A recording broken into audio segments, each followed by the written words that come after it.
Good,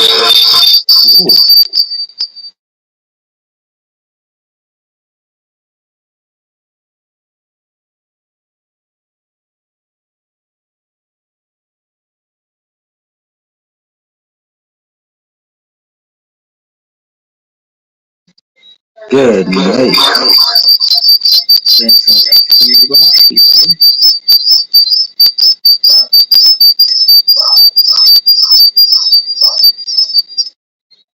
Good night, good night, good night. Let me know if you can hear me well. You were getting some feedback, but we should be here okay.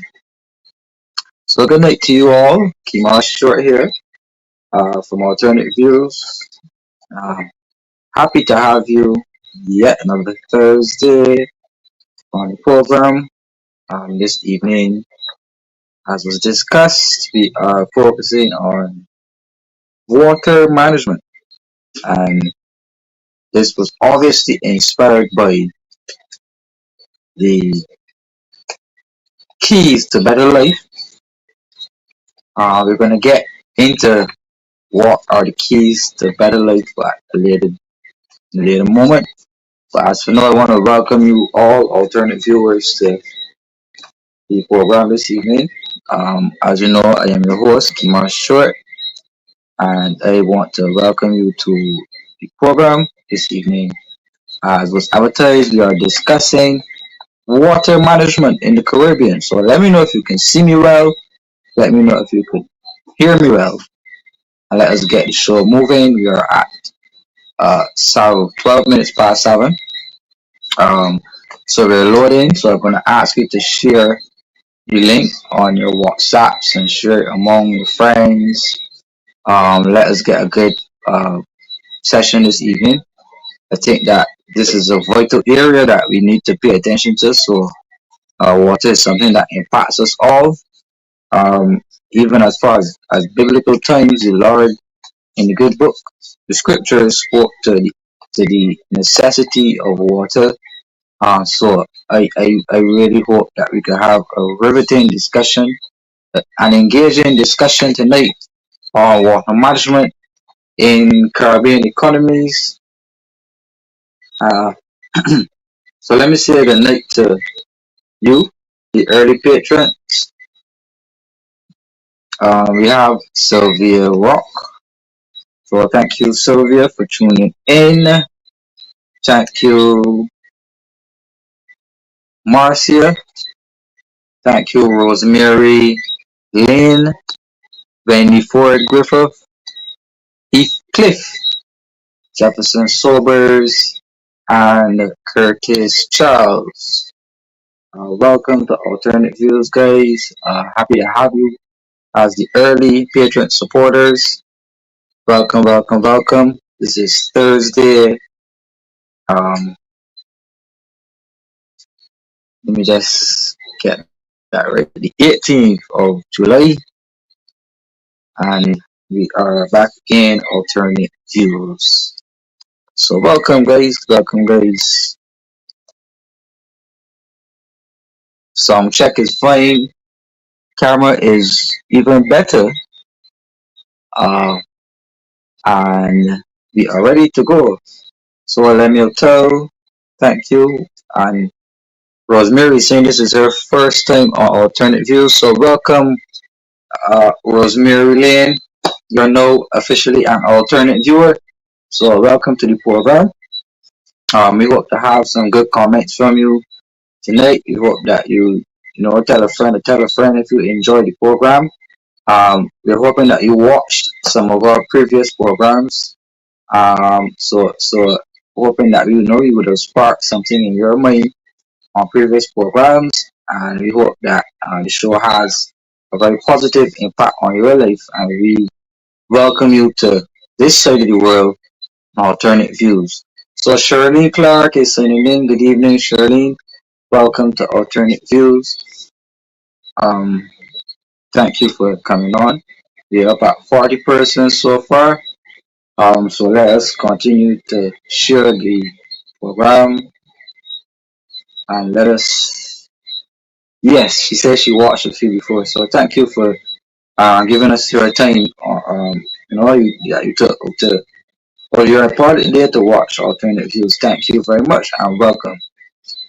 I am seeing Linda Stewart. Welcome, my beautiful aunt. Uh, it's good to have a family on board. So welcome. So just give a shout out to the Stewarts. Linda and Miguel and Rico, the entire family. Let us keep it tight and keep it moving. So as per usual, we always start out with a quote from Alternate Views, the book. So, for those persons who may be viewing for the first time, yes, Sir Alfred Benjamin. Welcome, Sir Alfred, all the way from the US.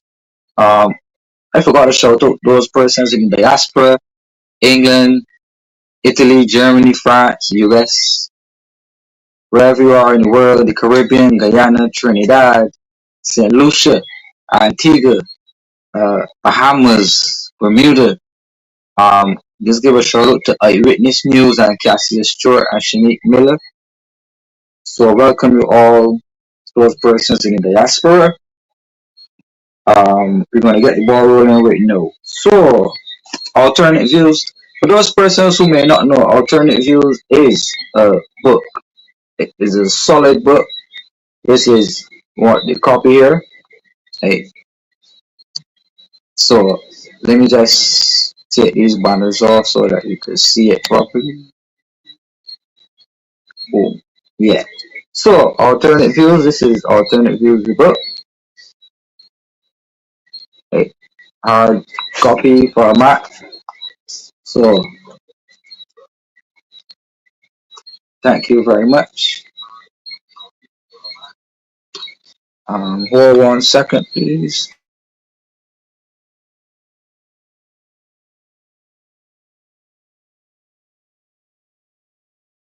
Oh, yes, my apologies.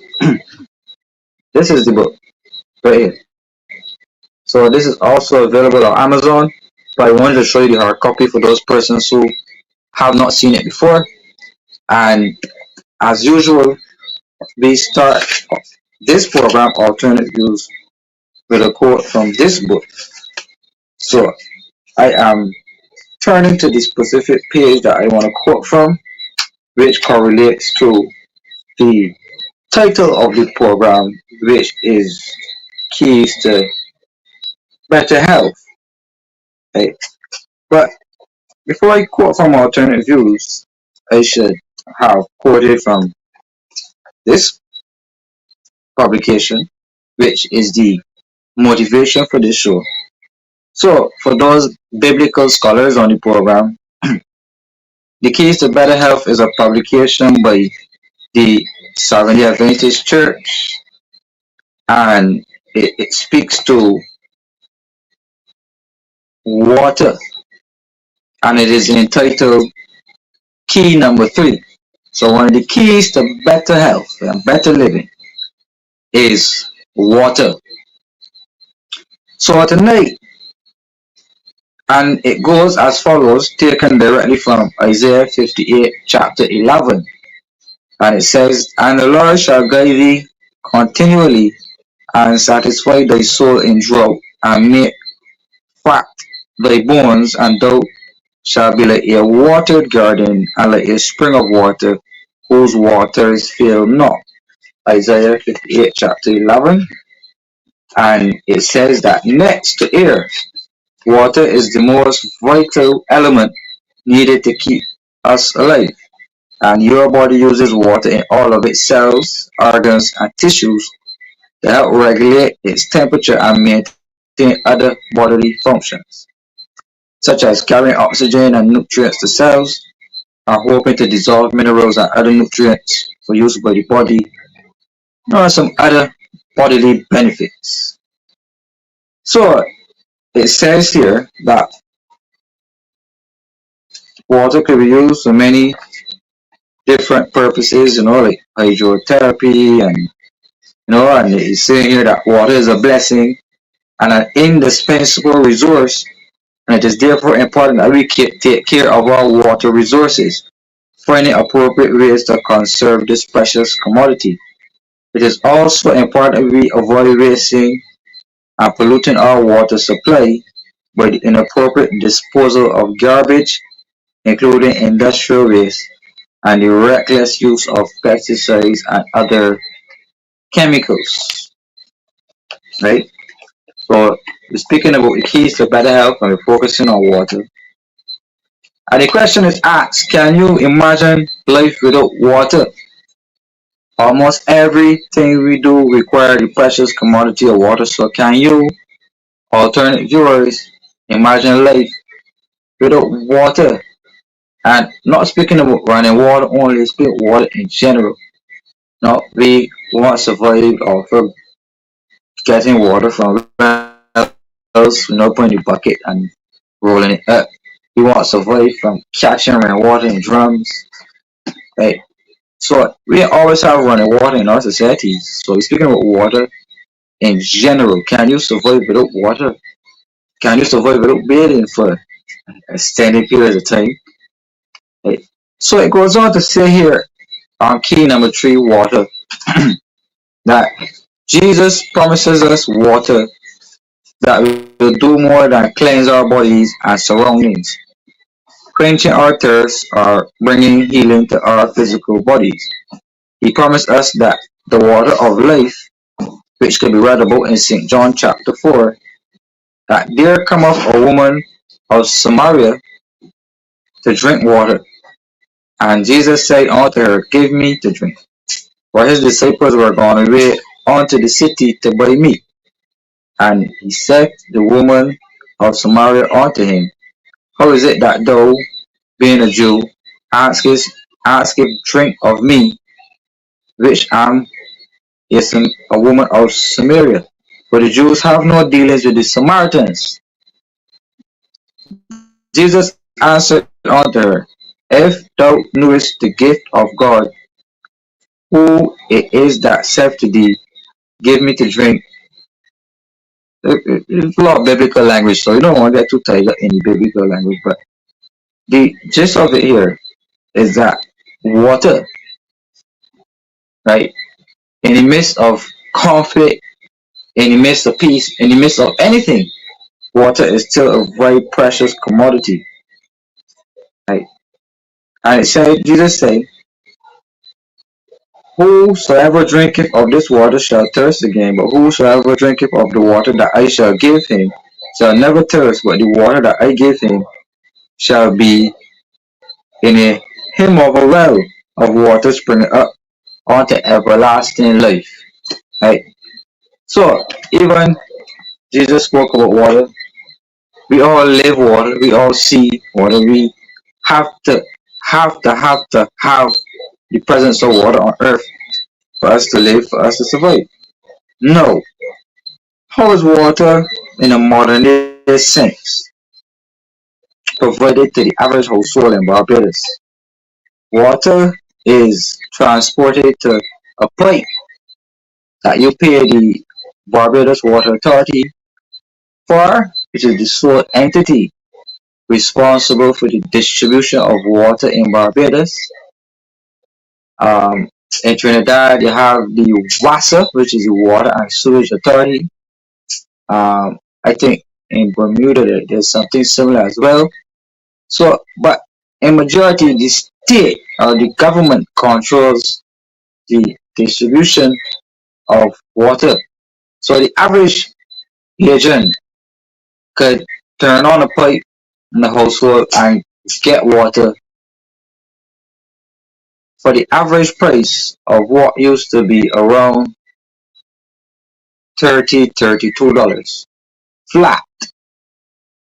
Right? So for $32, you could have had running water into your household before 2018. Right? Before 2018, you could have had running water at a base level of $32 coming on your water bill, which the postman will drop off $32.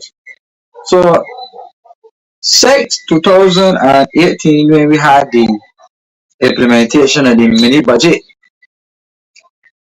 we had the implementation of what we call the garbage and sewage tax, right? Garbage and sewage tax. And the garbage and sewage tax increased water bills in Barbados from approximately $32 to about $75-$80 on average. That's more than a doubling. Because if you pay $32, if you double that, right, you get around $64 the most, $65 the most. But no, the garbage and sewage tax is substantially more than the actual bill.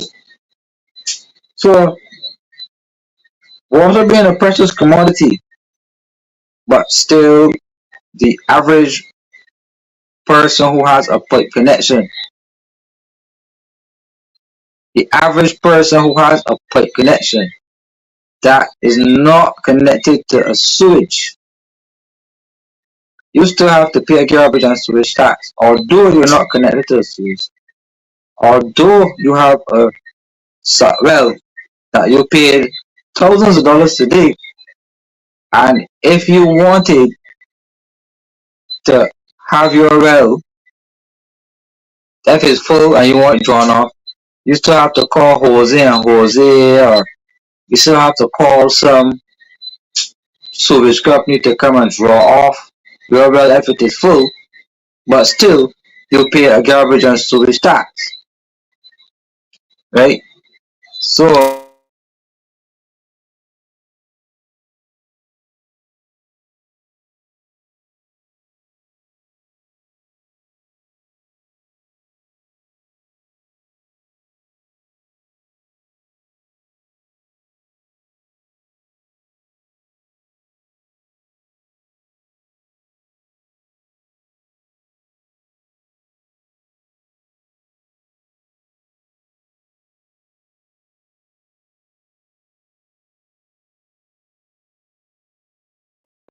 yes, my apologies for the look, my mic was muted.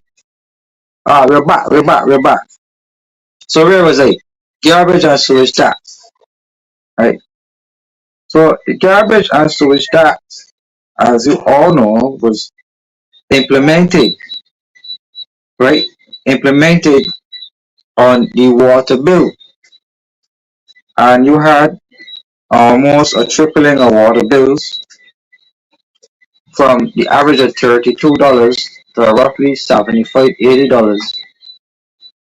And the problem with that is that 95% of Barbados and Barbadians have wells, and 5% of Barbadians, mainly in the Christchurch warding area and surrounding districts, which will be the more affluent areas, are connected to the sewage plant.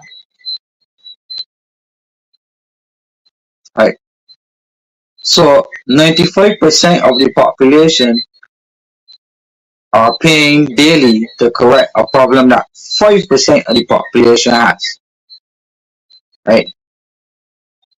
So the tax you on the water bill, and what is interesting about the garbage and sewage tax is that traditionally when you collect a tax, right,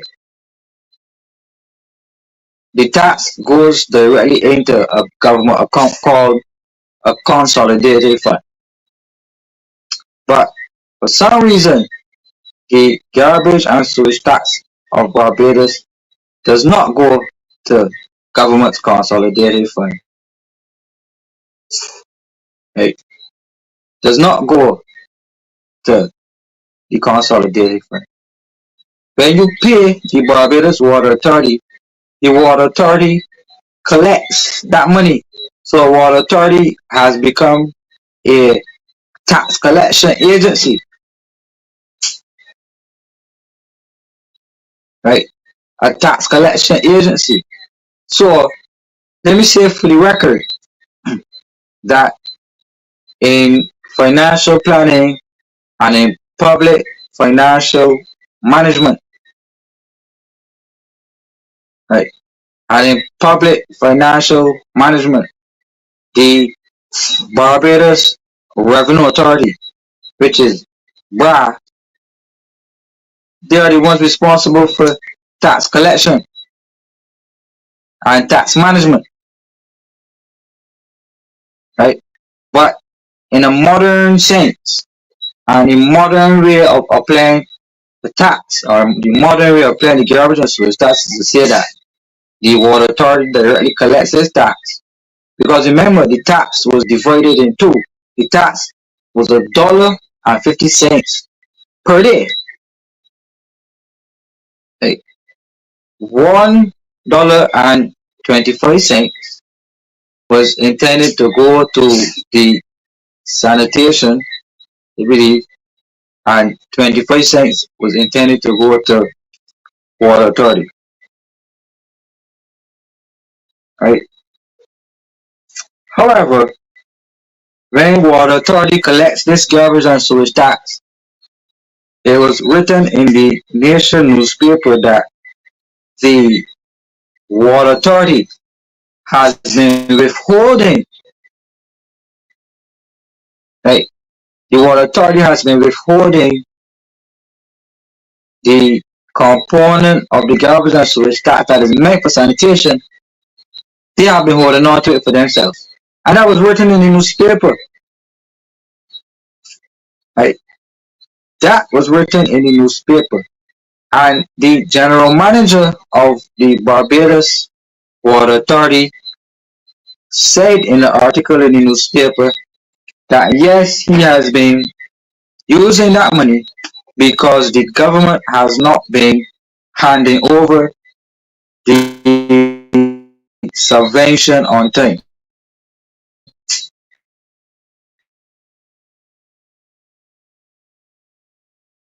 right? And the subvention is towards the affairs. So the government holding on to it because of cuts to the IMF program or so, allowing the Barbados Water Authority to keep the garbage and sewage tax without a proper account for it. That the general manager of Water Authority admitted that he was spending taxpayer dollars without permission from the minister or anybody. Right? In public financial management, right? In public financial management, BRA, the Barbados Water Authority, Barbados Revenue Authority, BRA, deals with tax affairs, tax collection, tax distribution, not the Barbados Water Authority, which is a state-owned entity, and the Water Authority has not handed in financial statements for 18 years. So there's no account whatsoever. There is no public document. No, the central bank would come and report that this tax made corporation tax made X amount of millions, VAT made 1.5 billion, the tourism levy made. There's nothing in the central bank saying that the garbage and sewage tax ever made XYZ. There is no estimate of Barbados, no budget or so that could tell you that the garbage and sewage tax made XYZ. The only document that can say how much the garbage and sewage tax has ever made would be the financial statements of the Barbados Water Authority. And the Barbados Water Authority is 18 years behind in up-to-date financial statements, and therefore there is no account whatsoever for the collection of garbage and sewage tax. I don't know how many of you all can remember I was on down to brass tacks. I was on down to brass tacks debating Dr. Clay Maskell, right? Clay Maskell, you remember Clay Maskell? So they put me on the radio, and I'm on there talking. It was me, David Ellis, Clay Maskell, and I can't remember if, but we were on there, and I asked Clay Maskell, well, Mr. Maskell, how much the garbage and sewage tax ever made? And Mr. Maskell said that he said, I gonna kill you with figures. I hope your words you know, and I know you. Yeah. And he said that the garbage and sewage tax made on average, he started out in 2018, it made 78 million. In 2019, it made 79 million. In 2020, it made 18 million. In 2021, it made 81 million. And you went on to, so on average, Dr. Clay Maskell said that the garbage and sewage tax collect $80 million a month, right? $80 million a month, not 80 million a year. Dr. Clay, I'm so sorry I don't have the clip, but Dr. Clay Maskell, right, said that the garbage and sewage tax makes on average, you know, um, $80 million a month. What is $80 million a month, right? $80 million a month, like Moscow said. So this is $80 million a month, right? That goes unaccounted for coming through the Barbados Water Authority. So I put it here on this thing for you. Clay Moscow has said on Down to Bar Stats, a debate with me with Dave Ellis, he said that the garbage and sewage tax makes $80 million a month. That's $1.2 billion a year.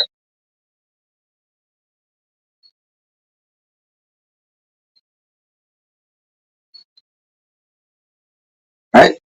So this tax with people is on your water bill. Right? So we can't do without water. We have to have water. So a necessity, a need, so important like water, but government policy say tax the people and tax the people's water. Government policy. No, the benefit to doing something like that, and this is from a purely economic perspective, is that water is a necessity, so people can't avoid paying the tax, so therefore a tax. You need necessity, and therefore you guarantee public revenues. But you lack a conscience where the chief policymakers were saying that, we were overtaxed and we are past the point of tax saturation, etc. But then you add a garbage and storage tax at $1.50 a day, and like Moscow, like Sean Cool, on average, right? So you can't run it off flat because I averaged it off at 80, but it was a sliding figure from around 70, between 76 to 84 million. So it's a sliding scale. So it's not a flat 80, but I average it off for simplicity. Right? So when you go way up, you go over the billions. So it goes up to about 1.2 billion. in total, Sean Cole. So I hope you understand. As I understand what you're saying here, based on what I said, if you do the simple mathematics, you'll get 960. But the figures that Dr. Clay Masco gave were sliding scale figures, and they started, or to tell you from around 76 million and went up about 84. So when you average that off for simplicity, you use 80, but you get where I'm coming from, Sean. So the garbage and sewage tax on water, right? So remember, this tax is not for your use of water. You're not paying when you pay that. You're not paying for your use of water. You're just paying for sewage, and as far as I know, the sewage was supposed to be fixed. Right? The sewage was supposed to be fixed, but still, the garbage and sewage tax is still in place. They said that it was supposed to be garbage trucks. As far as I know, we bought brand new, almost electric garbage trucks. So there's two batches of garbage trucks that we bought as a country, but still, right?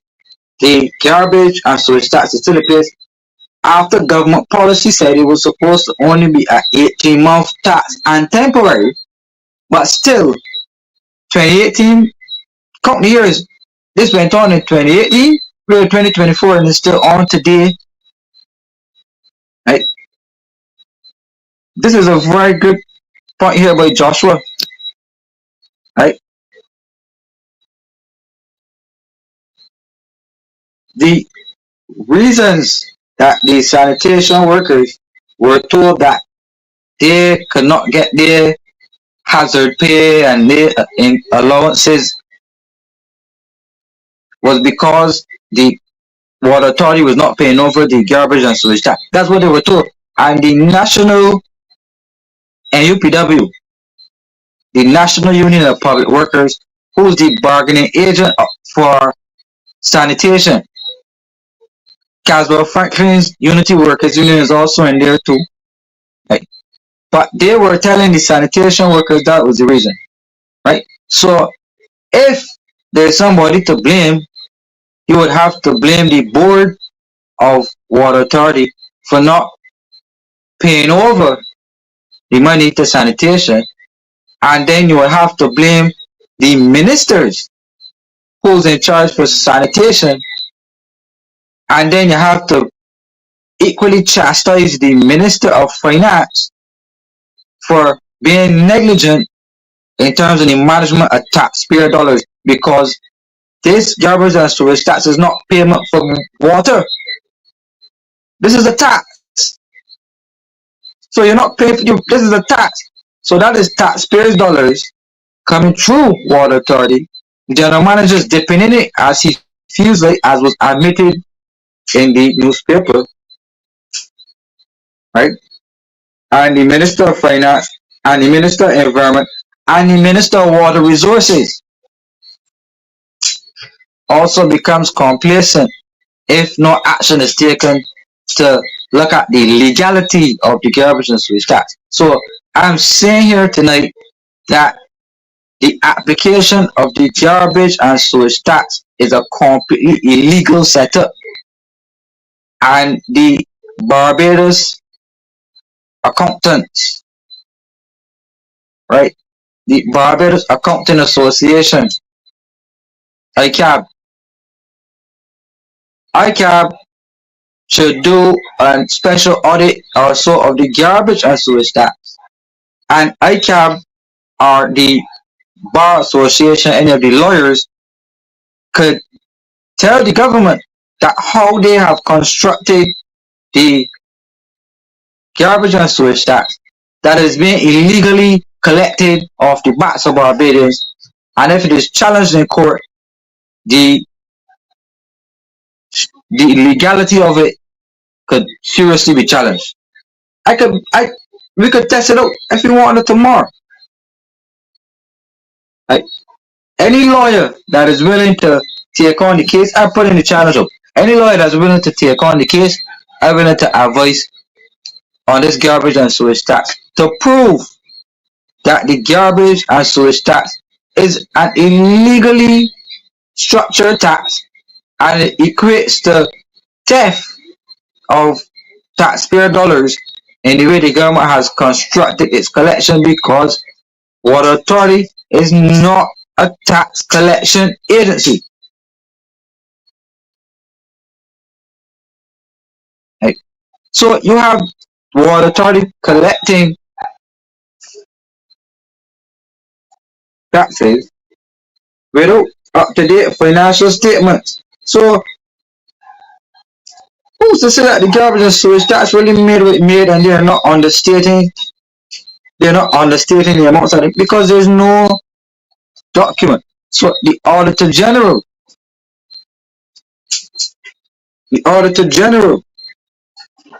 ought to in, investigate the garbage and sewage tax and do a special audit.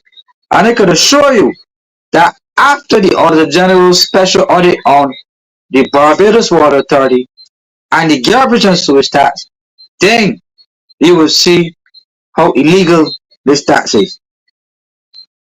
Right? So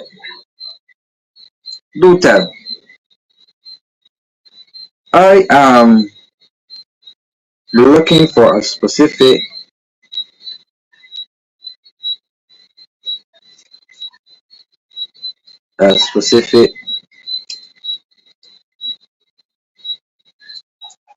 article to show you to show you.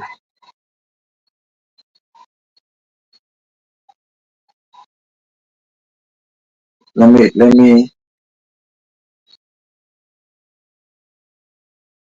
me show you this article.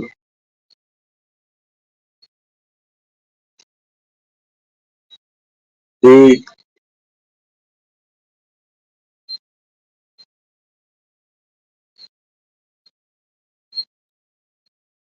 right. Let me show you my screen on an article that I would have written to the Barbados on the ground, and I would have also written this article to the Nation newspaper, so it was included in the Nation newspaper as well, right? Where I would have called for an audit of the garbage and sewage tax, and specifically calling for an audit of the Barbados Water Authority in its structure, right? Let me prove that article. I want to dispel some false narratives about people not paying bills, right? So let us read what I have been saying here. So it says that after the 2023 budget loan, the IMF program, which is the BERT 2.0, specifically focuses on state-owned enterprise reforms and the reforms of government. So at that time, all of the state-owned enterprises were crying that they were broke. Everybody saying that they didn't have any money. And in the Sunday Sun, the general manager of the Barbados Water Authority made some shocking revelations in regards to the economic, financial, and the social survival of the Water Authority, which is the island's sole management entity. Right. So the financial state of the water utility company has been hampering the Water Authority's ability to fully tackle the water wars in Barbados. So the people who live in St. Lucie know about brown, green, pink, and orange water. The people who live in St. John, they know regular that the Bomiston pumping station, little bits of rainfall, then it's flooded out and the water is dirty. There are parts of Barbados that don't have running water for a week, right? And there's some parts of Barbados that still don't have access to running water. They still have tanks, right? So the IMF has been saying to the government of Barbados for some time, not just the DLP, but the DLP too, right? They've been saying that the rate at which the government charges Barbadians for water, right? The rate at which government charge people for water is too low. So I say that you are paying a roughly $32 water bill before the sewage tax. And according to economists and according to the IMF and according to whoever, they're saying that the Barbados Water Authority has a problem because the cost of the water, right? The cost of the water versus the price of the water, there's too big of a gap. So we're paying $32 for water, but the price to really actually deliver the water is 100. That's not a real number, but I just estimated it's 100. So you would pay the 32 and the government will cover the rest. So I can't tell you the true cost for water. I can't tell you the true cost for water. But I know that the traditional price for water in Barbados was $32 for the service, right? No, at that time, if you can remember, there were the water authority was sending out water bills on rapid, right? The water authority was sending out water bills on rapid, and the board and some other persons were threatening people that if they were not paying the water bills and if they were so if your water bill had on arrears, if you owed $80, they wanted to they were writing letters to you from attorneys, from a specific attorney who was the former chairman of the water authority. They're sending letters to people saying that, you know, due for disconnection, whatever. And the letters from the Barbados Water Authority to clear the arrears were destabilizing many households because we were in the middle of COVID, or just coming out of COVID. So people, when you hardly had money, people were struggling, and water authority were running down people to clear off these arrears, right? No. Here is the general manager saying publicly in a newspaper, right? Here is the general manager of water authority saying publicly that the financial health of the institution is not good. So that provided the justification for the government now to have gone ahead and cut off the garbage and sewage tax off the water bills, right? Because the general manager pointed out that the Barbados Water Authority had sought permission to borrow from the garbage and sewage tax because Water Authority was not meeting its financial obligations. Right? So the general manager of Water Authority is saying that they could not meet their financial obligations, so they went ahead and borrowed the garbage and sewage tax. So how is it that the water authority is the entity collecting this sewage tax?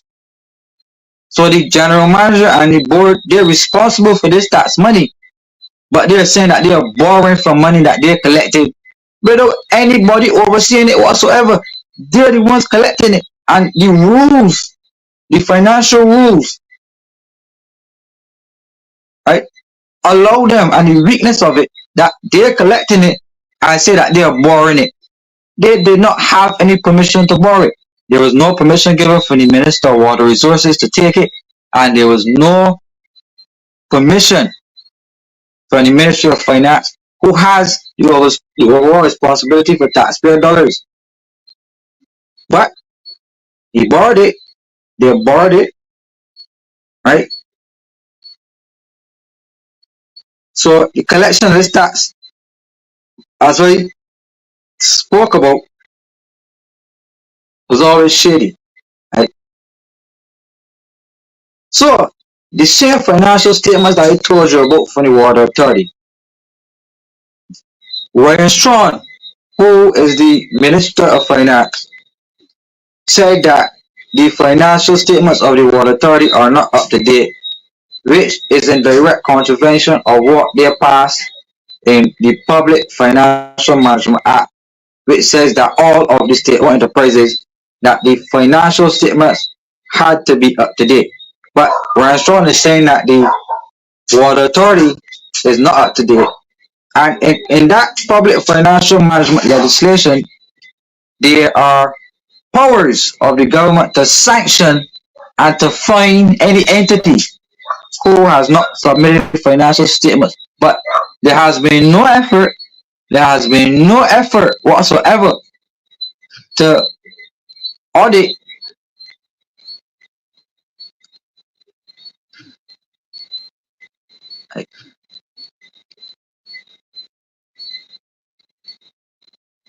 Right? There's been no effort to audit the collection of the garbage or sewage tax, or to even get the financial statements up to scratch, as is legally required, as is legally required by the Public Financial Management Act.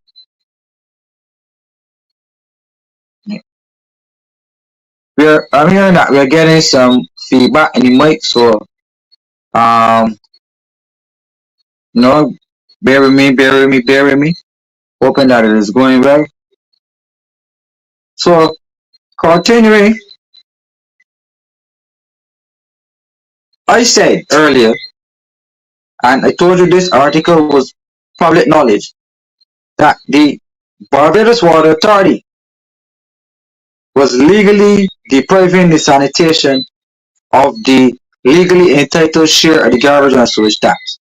So right now, if you pick up the phone and you call Caswell Franklin at Unity Workers Union, or you call Richard Green at the National Union of Public Workers, all two of them can confirm for you that the reasons that the sanitation workers were denied hazard pay was due to the fact that the Barbados Water Authority was not paying over the component of the garbage and sewage tax to sanitation. And that was the rationale that the government were denying, right? Were denying the workers from getting that increase, right? So let us go further here, right?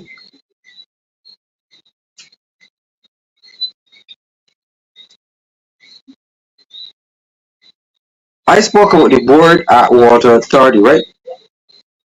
I spoke about the board at Water Authority, right? But the did you know that the board at Water Authority, right? The board at Water Authority, right, was changed about 2 or 3 times. Like the board resigned about 2 or 3 times. So you had 3 or 4 different boards. You had about 3 or 4 different ministers. I could give you off my head. I think you had about four. We had Wilfred Abrams was the Minister of Water Resources. You had Charles Griffith, who was the Minister of Water Resources. You had Ian Gooden Edgell, who was also the Minister of Water Resources. You had Santia Bradshaw, who was the Minister of Water Resources. And now we have the Prime Minister, who's the Minister of Water Resources. So you have five ministers. You have five ministers of water works and water resources since 2018. Five. I can give you the names one more time. Wilfred Abrahams, Charles Griffith, Ian Good and Edgel, Santia Bradshaw, and now Prime Minister Mia Motley is now the Minister of Water Resources. After she fired um, the last minister, which is Sandra, but she fired her in the last cabinet reshuffle. So you have five different ministers, right? And you had about three different boards or two different boards at the level of water authority. And the reasons the board said that they resigned was because of corruption and the fact that one or two particular companies were getting all of the contracts,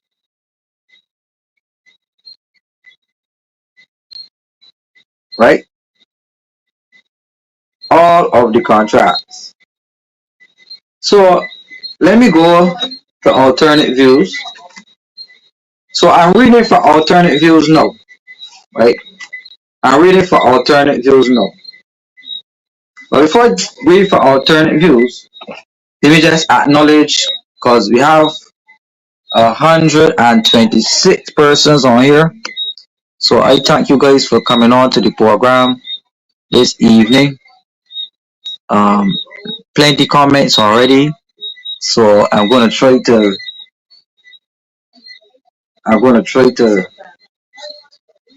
get some of them in on the screen.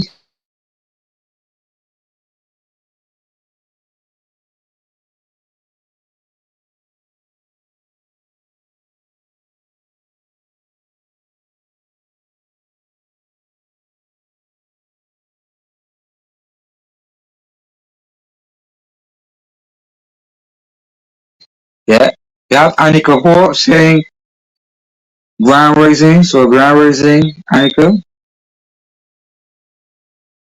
Um, we have some comments from Joshua. We had one from Jude. Welcome, Jude.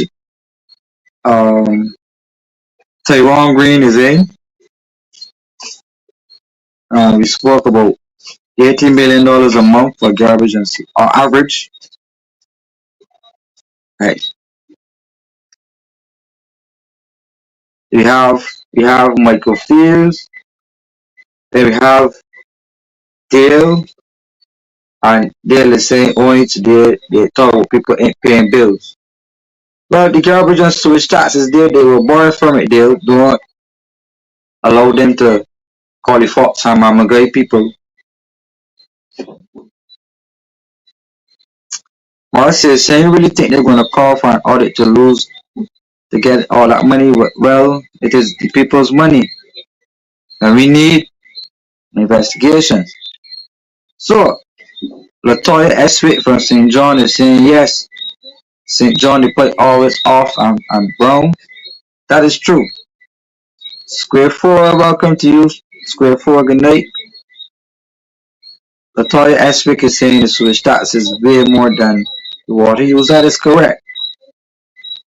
It's also saying the Barbados Water Authority needs investigating, as with a lot of other businesses. Square 4 is saying good night to all alternate viewers and their families.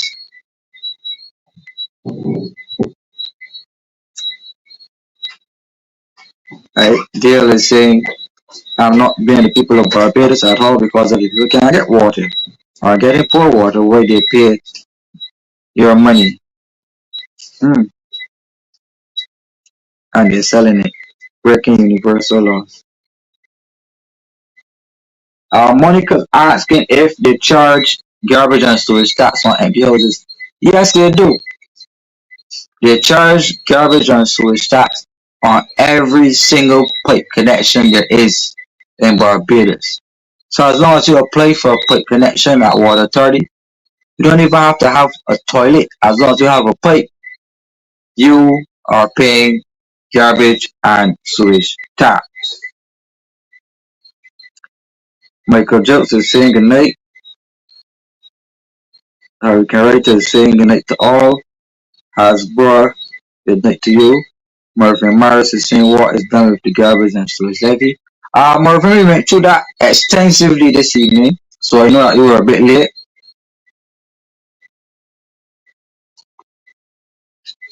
I know you're a bit late, Marvin, but We're speaking about that garbage and storage tax extensively, but we just pause briefly to acknowledge some of our patron supporters. So, the Barbados Water Authority. As you know, people, the water wars in this country have taken a turn for the worse. And on page 138 of Alternate Views, the book, right? Alternate Views, the book, it says that the water wars in Barbados have taken an extreme turn for the worse, and residents in rural parishes have been suffering without running water in their homes for almost 3 years. So this prompted the appointment of a 20-man water committee to assist in managing the water wars seen across Barbados. The Minister of Water Resources, who was Charles Griffith, this is the guy who was the MP for St. John, and good night to the St. John people, by the way, all of my St. John fans who are on alternate views tonight. A big shout out to everybody from St. John. The representative for St. John, Charles Griffith, when he was Minister for Water Resources, right, announced to the public of Barbados that the government was setting up a public-private committee or partnership. 20 people on this committee, and their job was to tackle the water wars in Barbados. Right?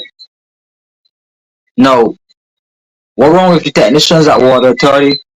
If you hear the names of the people who are on this committee, Tony Moore is on this committee, Clay Maskell is on this committee, Mark Maloney is on the committee, and couple other big business moguls, large business moguls, who were on this 20-man water committee along with Clay Maskell and Tony Moore. What does Tony Moore know about water and water resources? Right?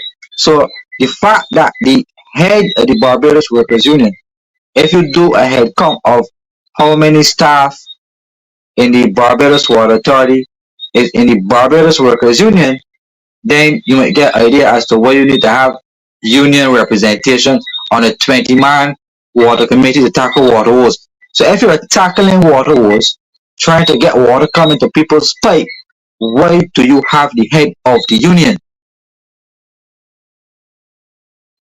Why do you have the big business conglomerates on a committee to tackle water wars? You hardly had anybody with specialties in water and water management. So the average man on the street,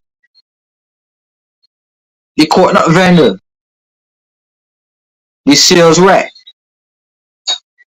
the customer service rep, the waiter in a restaurant could clearly say that this construct of this public-private committee is the first bid to privatizing the Barbados Water Authority. Privatizing the Barbados Water Authority. Right? I made this bold allegation. Right? I made a bold allegation in my book Alternate Views, and also in public forums about the privatization of Barbados Water Authority, and the Prime Minister of Barbados attacked me and said that no such thing was going to happen, and there was no. I want to pull up the articles to show you that I am not kidding. Right? So I wrote an article in 2021 November, right? I'm going to put it on the screen for you. Where it's for the big changes in water management. Right. So what we're getting on my screen, what we're getting on my screen, what we're getting on my screen. Ah, there is it.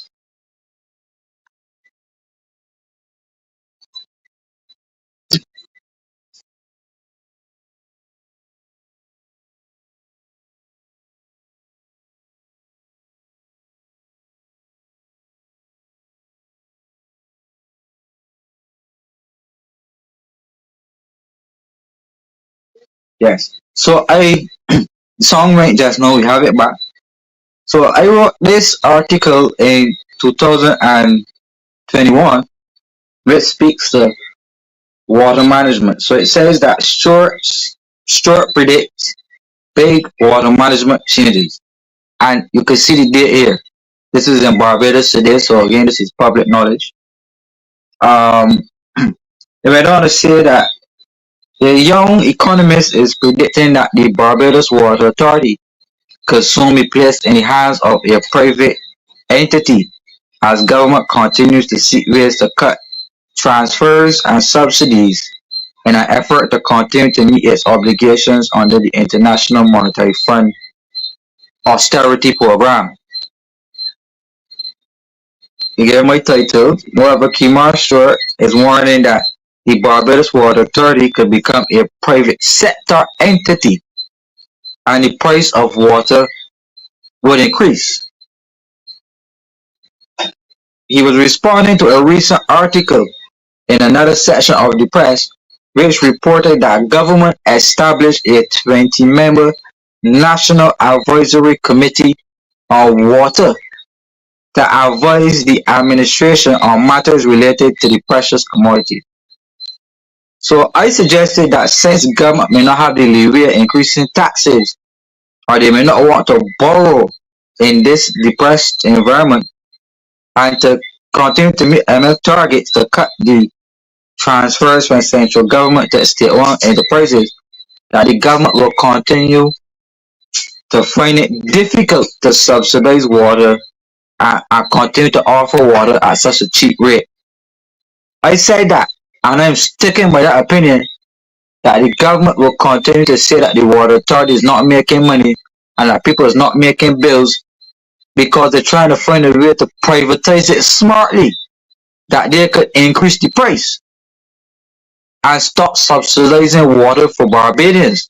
And this correlates back to the IMF program specifically. I know that the Prime Minister has responsibility and is the Minister of Water Resources. Also, the Minister of Finance, it becomes much easier to make the respective cuts, being that one person will hold both positions, right? So, I said that there are only a couple of options to be taken, and that is to cut spending towards the Barbados Water Authority and forge a private outsourcing of some of the operations of the entity's operations. So, the Bridgestone Port, the Ministry of Transport and Works, the road paving and the road team of the MTW that did all of the roads traditionally, they don't do a lot of roads anymore. Carl Williams and Jada and Infra and all of these become, they're the ones who are paving the roads. But paving the road is a government good. That is a public service.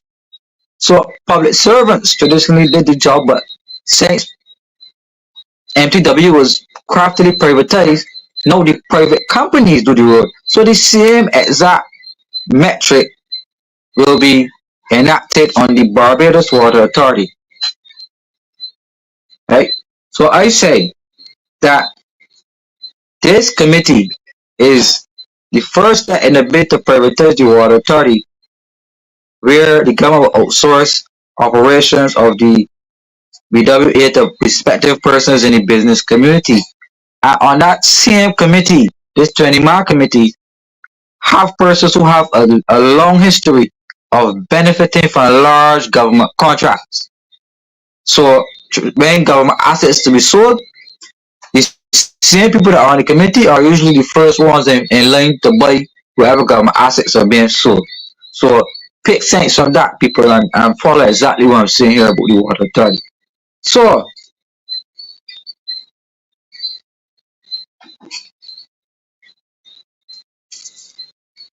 reclamation being on this committee, right, and Tony Moore being on this committee, and the director of finance, Ian Carrington, being on this water committee, right? You see the construct of it. More and more financially oriented persons, right? So the traditional methods of that economists and governments will use with the city transfer of water services to private hands, and will see the establishment of a private water company or a statutory board with the signature and transfer of management rights to these new private institutions, right? So water authority might shut down, just like how you had the establishment of Hope Inc. to build houses, you might see the establishment of some private water company, and they will say that as a private partnership, is a public-private partnership, and this private company, the government will own shares, but it'll be managed by the private sector. Right? That will be the proposed construct for the Barbados Water Authority, and I could prove that, right? Because I have more articles to show you. But to cap off this particular one here that we have on the screen, right?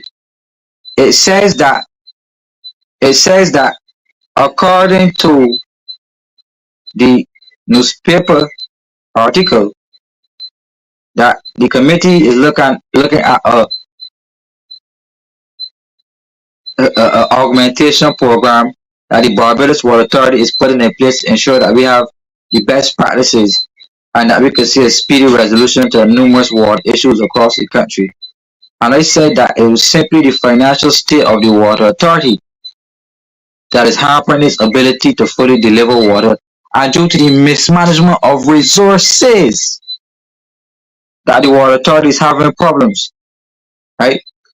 So as far back as 2007, the IMF, this was when the Barbados Authority was in, as far back as 2007, because I think election was in around 2007, and that's when government changed. So just before the government, the IMF recommended that to achieve savings from the Barbados Water Authority, that they should automatically increase the price of water, transfer from government to water authority to recoup the cost, right? So any automatic adjustments in the price for water, the public will have a problem with that.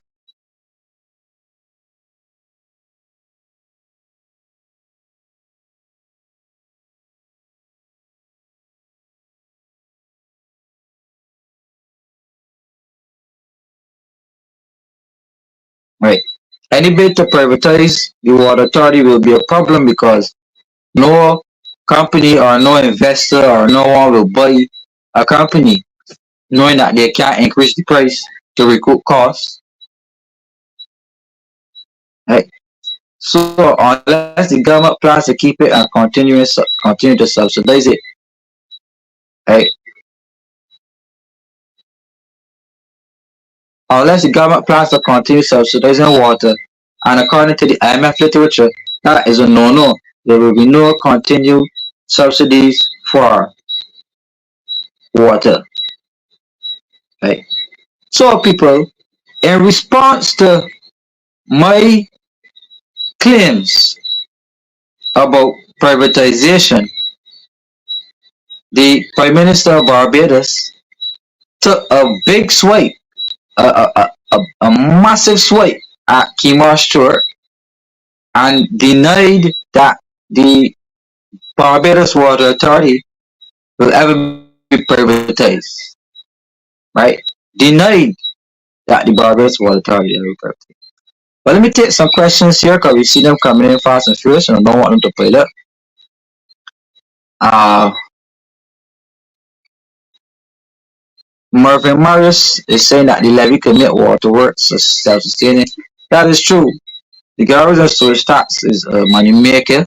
So FDGM said that he's been taking it. Well,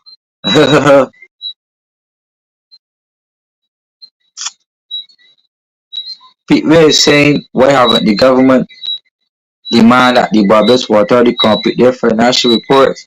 Why is the GM and other management personnel still in their posts if financial reports are not up to date?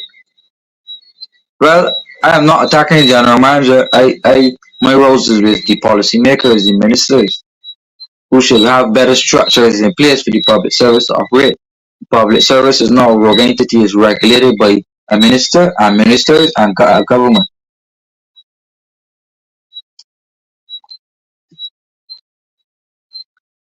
Whew. So, Square Four is saying, but hmm, Hurricane Rita said 5 ministers, the entire board resigned. The board resigned twice, and no audited money trail. Where is the 18 million going each month? These are questions that need to be asked about the water management of Barbados and the management of the island's sole water entity, naming the Barbados Water Authority. 5 government ministers since 2018. Huh? I know the Prime Minister has responsibilities, so we are calling for an audit of the Barbados Water Authority and for an investigation to be done into the garbage and sewage tax and its collection. And we need an account for the garbage and sewage tax. I mean, the same way you need a committee of 20 people. They call it a National Advisory Committee on Water. 20 people. Right. Queen McQueen is saying good night. Thank you. Lemuel is saying, isn't that tantamount to insider trading? Well, Lemuel, that is what is occurring in Barbados. So Lars is saying with those names mentioned on the Barbados Water Authority Committee, is now a prison of silence. Sir Alfred is saying, when all this privatization of the Water Authority comes to light, I wonder what the citizens will say. The citizens should be listening, Kimar. Well, we are sounding the warning, so those who have ears will listen. My remarks is saying water is a national security issue. Who can be trusted to handle all water?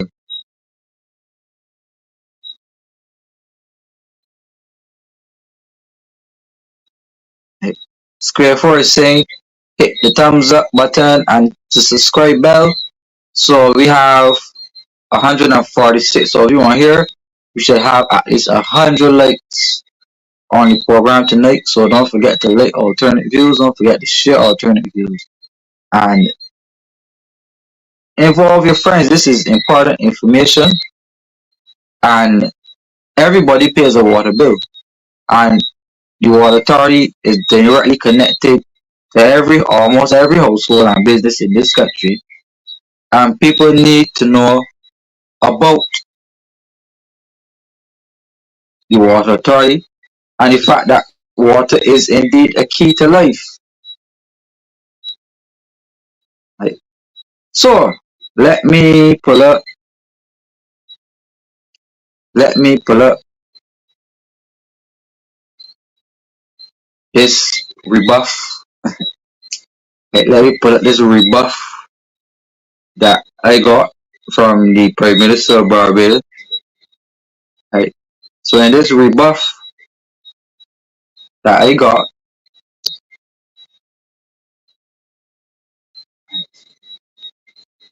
the Prime Minister of Barbados has said, right,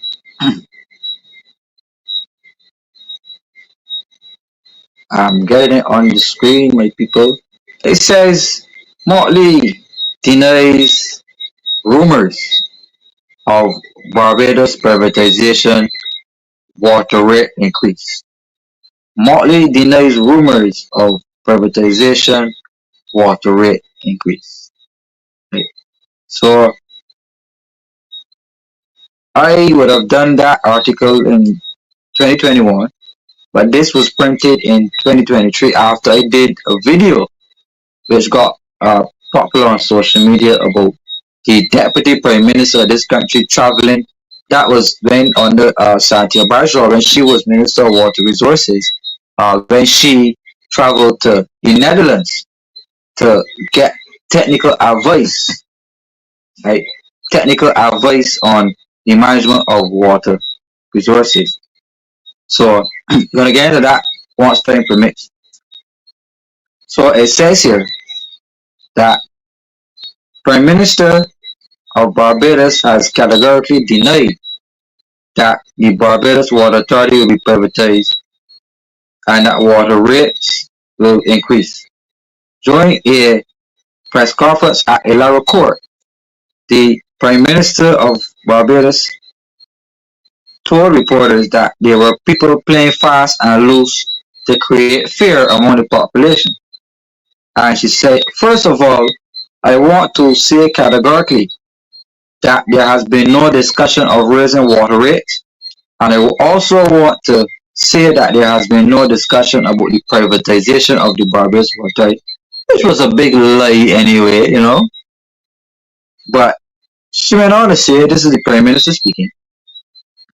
When you have this kind of speculation from persons who should know better, all you are doing, as we are saying in the USA and in the UK and in the region, is the diminishing quality of our democracy.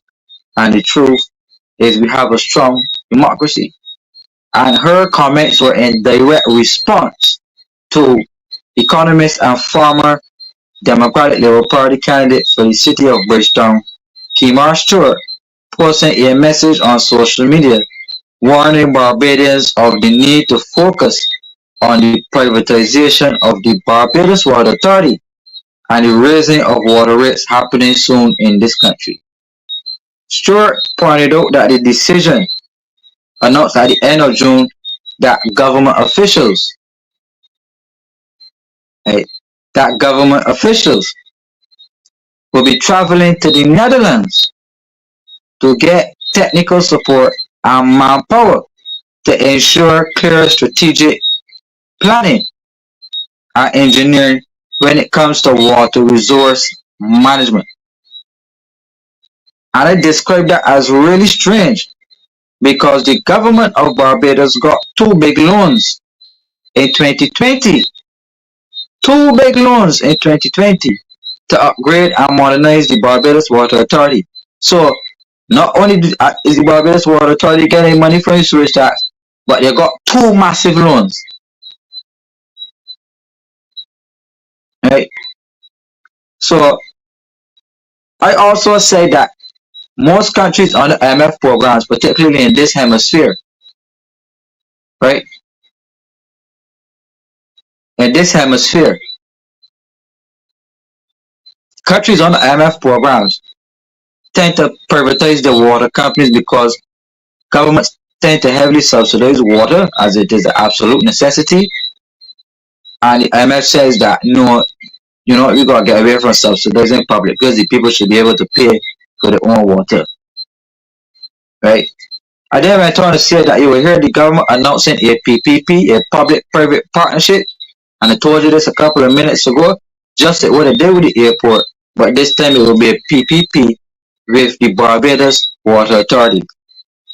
So I said, people, you are being warned, and look out for your water bills to be increased, and look out for the Water Authority to be privatized.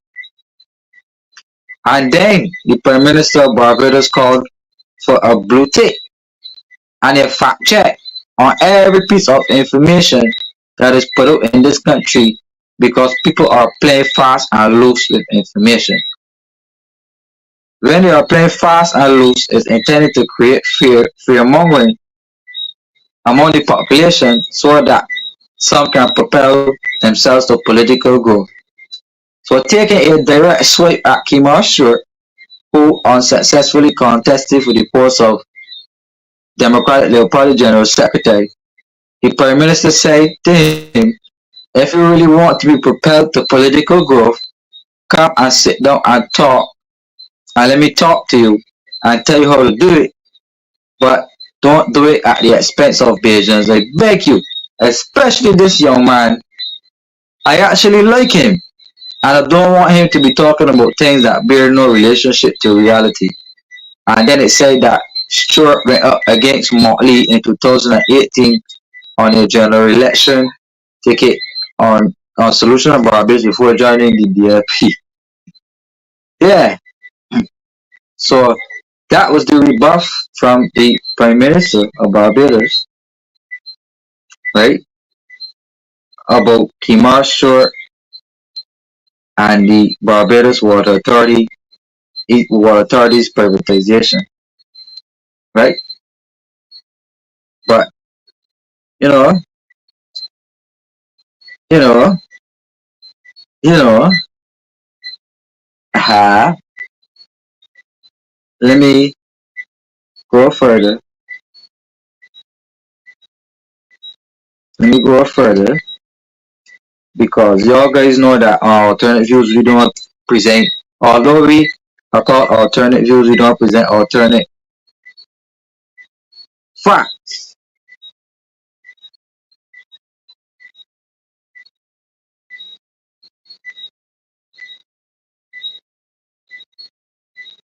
So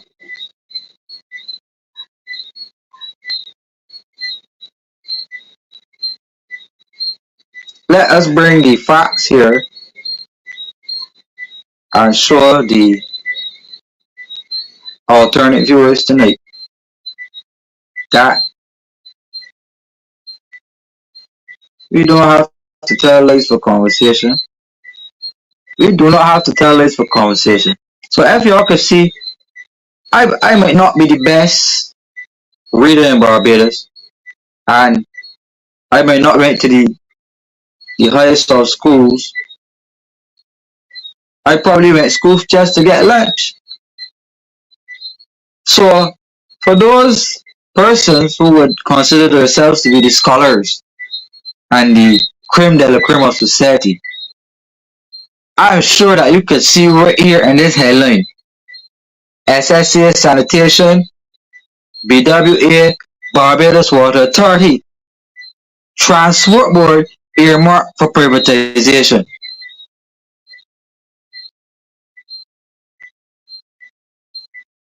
And let me not forget, my glasses might be a bit crooked, so I ain't sure if it's seeing right. So for those persons who can see my screen better than me, what are those three letters right there after SSA? B W A.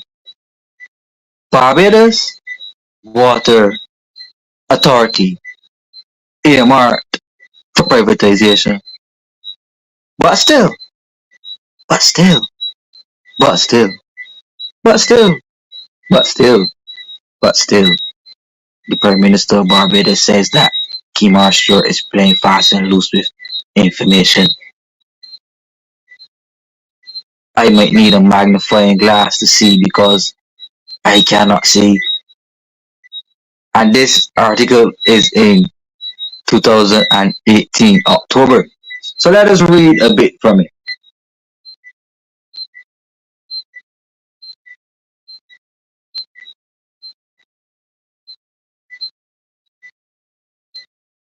Let us read a bit from it. Right? I like to bring the evidence. So it says here, since October, as the BERT program, which is the Barbados Economic Recovery Transformation Program, advances to phase 3, a shake-up of state-owned enterprises will be undertaken, which will see a number of them privatized. Restructuring of state-owned enterprises is expected to start in the next fiscal year and could potentially see a large number of public servants out of a job. Speaking at a Nation Talkback Town Hall meeting on Wednesday at the Grand Cell of the Central Bank, Dr. Kevin Greenidge said that the restructuring of operations of central government and SOEs should result in significant savings for government by year-end, and into next year. Right?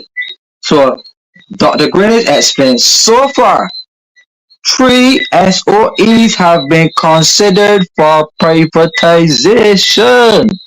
Let me bring it closer. Let's, oh Lord.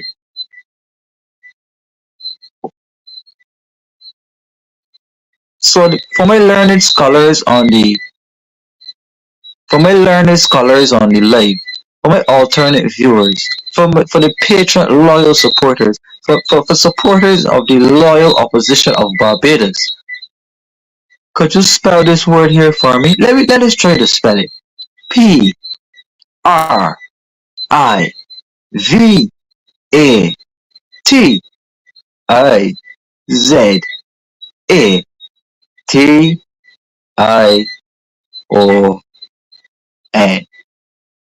Let us come out again. The Barbados Water Authority. Dr. Greenwich. Kevin Greenwich. This is the guy who's now the governor of the central bank. And at the time he was the technical advisor to the Prime Minister of Barbados on the IMF program. And what makes this article special was that Kemar Stewart was present at the Nation Talkback show at the Grand Salle. And the moderator was currently the Senator Trisha Watson. She was the moderator of that program. And I stood there and I heard it myself. So therefore, who's playing fast and loose with information? Right? And then, Dr. Greenwich went on to say some other things, and XYZ and yada yada yada yada yada and nada.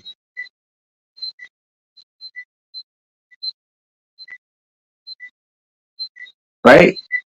So since 2018, but Kemar Stewart was hit with a solid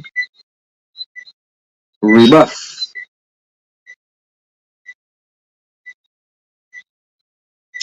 Right? A solid rebuff.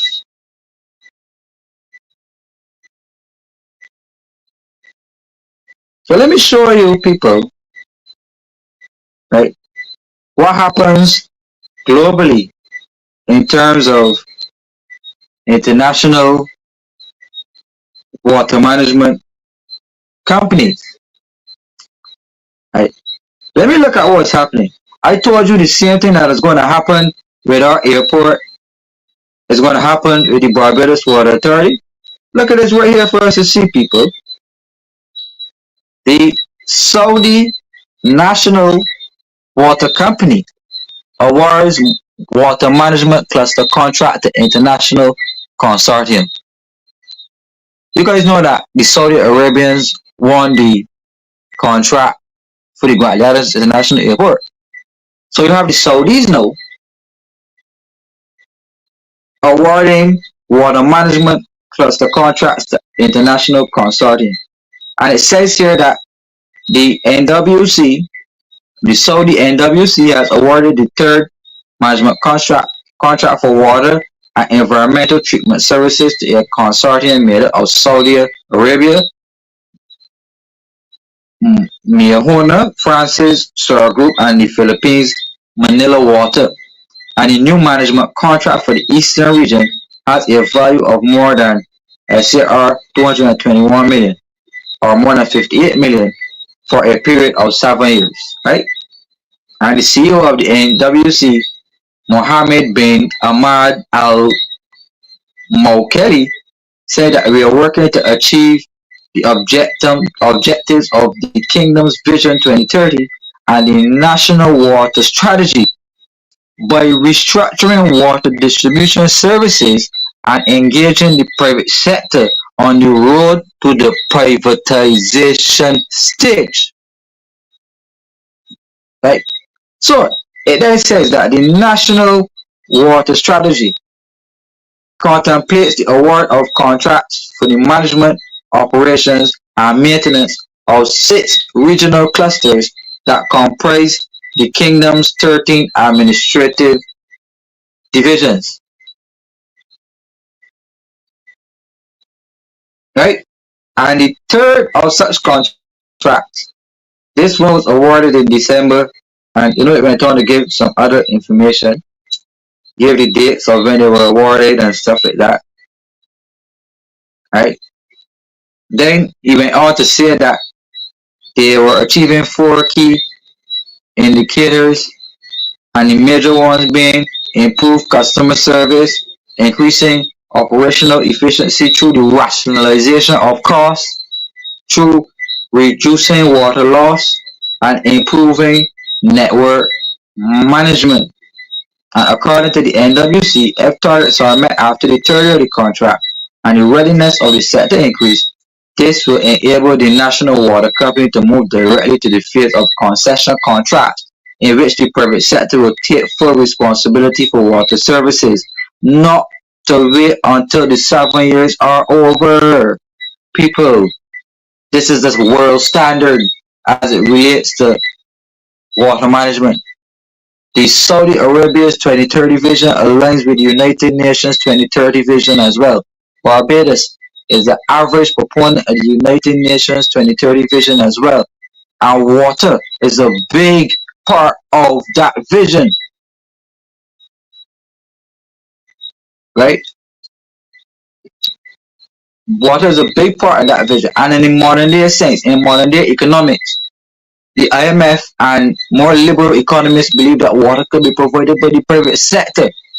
It doesn't have to be a public good anymore. It doesn't have to be run by the state. It could be run like a private entity.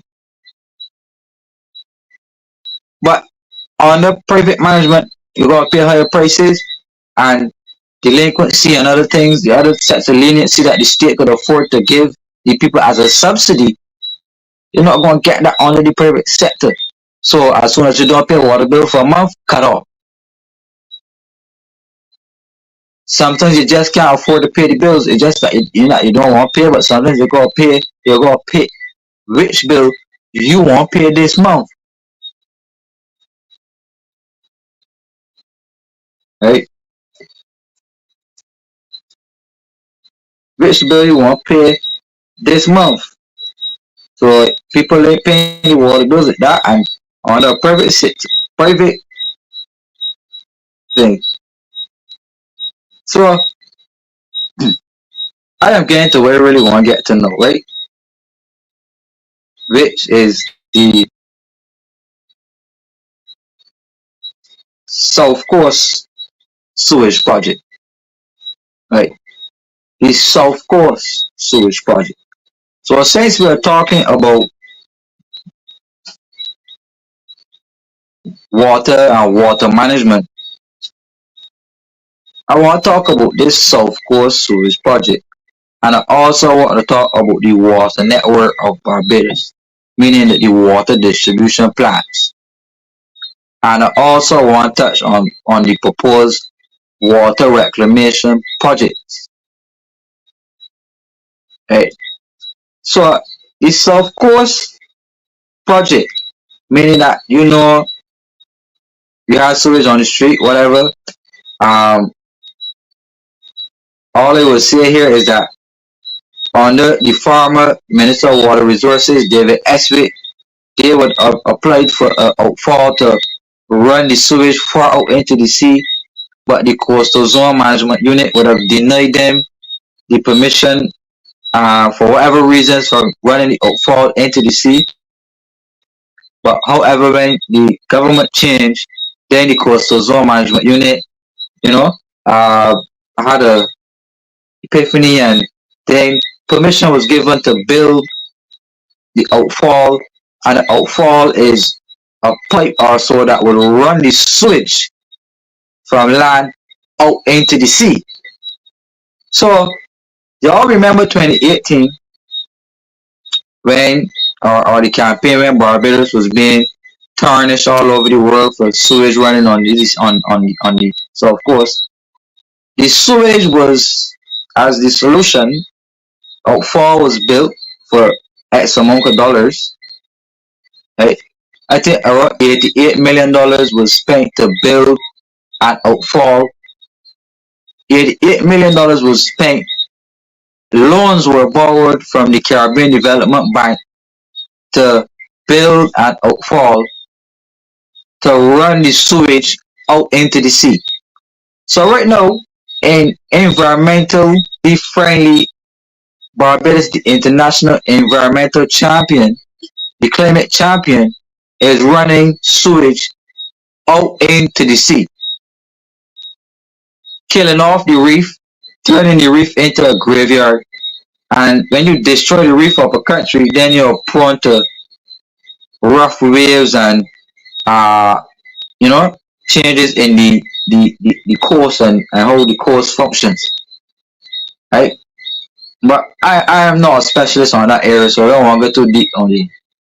So the government of Barbados now is saying, right, that they are going to the IMF. Remember when Sean is saying that they want to use these water reclamation plants to put this water, this sewage water, and clean it and uh, you know, put it back into people's plates. So I restaurant IMF uh, sewage plant.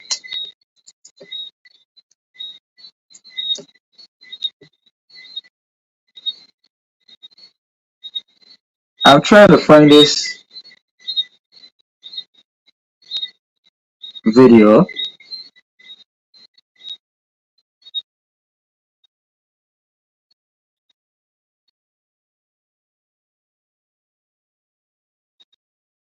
Uh, yes, I'm trying to find this video where Ryan Strong. Anybody have it?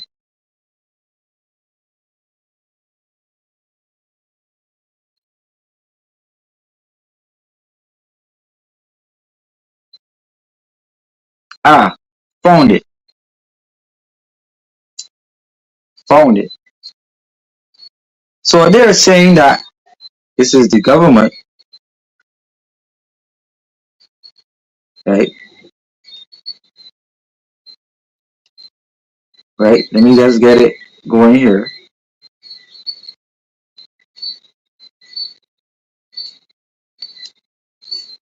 Hoping that you could.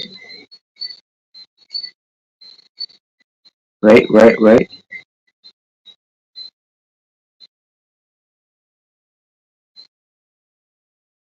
So I'm here to ask you: would you drink this type of water? So the questions we ask: are Barbadians being made to drink sewage water? Barbadians to drink sewage water. Barbados Finance Minister Ryan Strawn at the IMF meeting. And I think it's important to recognize that as a small country, we're faced with issues in relation to drought as well. We're issues in relation to food security. And therefore, as part of one of the critical priorities that we're using is to upgrade our sewage plants to tertiary, to be able to reuse that water as part of our process to replenish our aquifers, because we don't have any rivers or any such thing. We rely solely on rainfall and having the aquifers fill in order to manage our water. There's some desalination capacity as well, and therefore we are focused on that. Now, how are we going to achieve? Right. Y'all guys remember that, right? Where when Sean went to the IMF, and I just showed you, he told the IMF, right? He told the IMF that they are going to upgrade our plants to tertiary,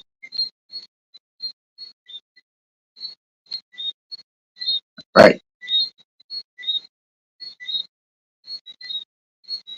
But when Sean is the Minister of Finance, and it was Ran Sean who went forward to speak to the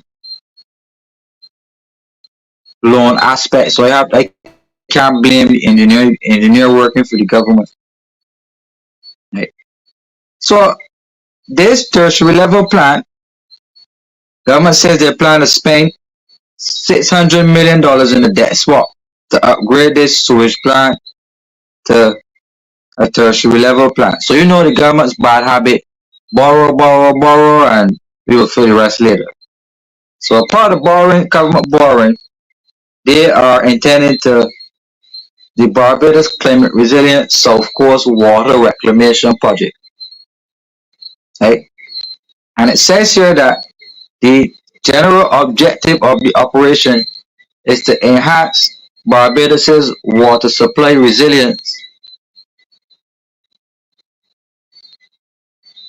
and reliability with a focus on climate action, environmental sustainability, and food security.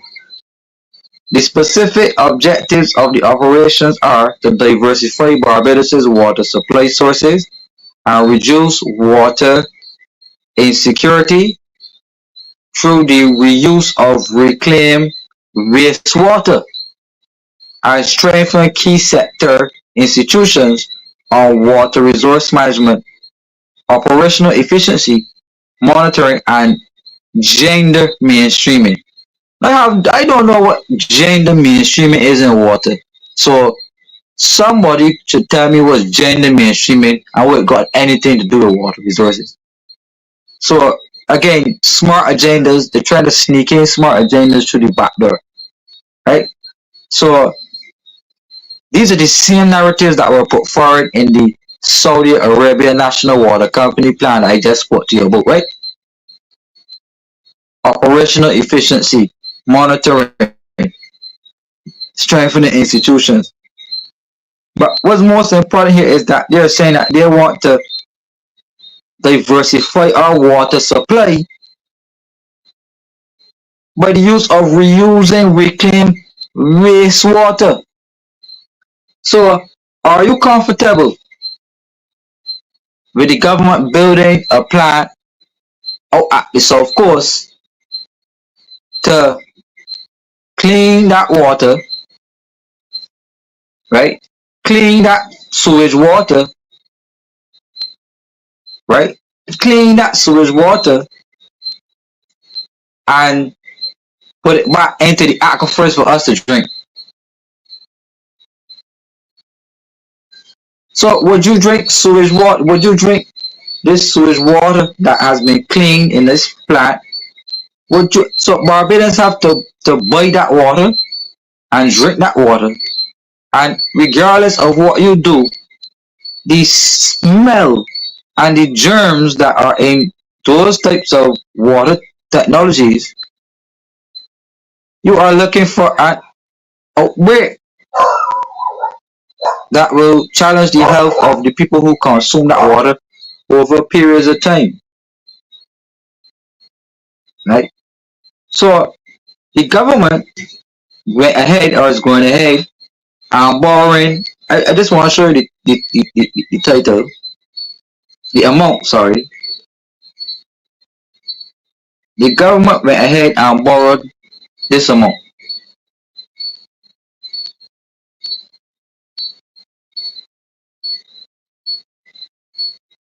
The government borrowed this amount. Remember, somebody said that they ain't got that English, so they probably can't spell privatization. And they also said that they were not good at math. So I will call the number so that there's no confusion in numbers. So this is only one of the loans that were borrowed to upgrade that. So of course, so it's like the tertiary to give us this water that has feces or had feces in it. So US $40 million, right, from the IDB alone to help upgrade us to these tertiary level plants to give people this water, reuse water. Now, People will ask a question. People will doubt me. People will doubt me, right? People will doubt me until I put the evidence in their faces that they can see exactly the truth. The truth.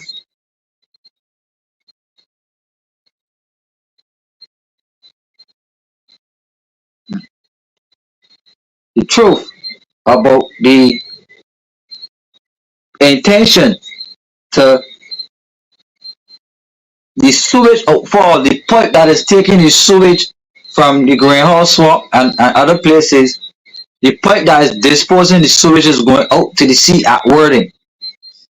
So that is why you heard the Minister of Environment, Adrian Medic, saying to keep away from Worthing because they were saying that the outfall was disrupted and there's a possibility that sewage might be leaking in the sea.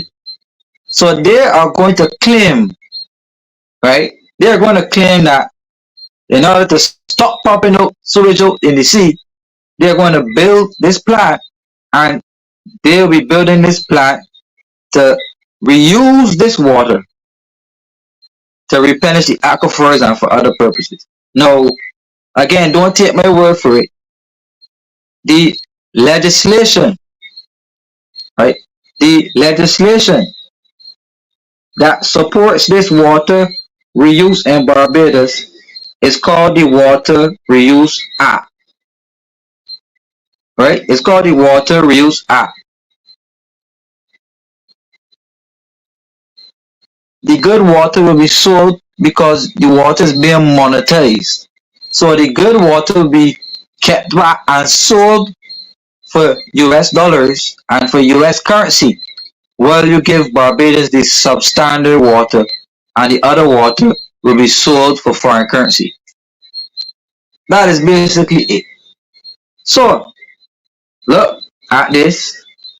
It says here that the objectives and of this bill, right? This bill is called the Water Reuse Act, and this was passed in 2023, right?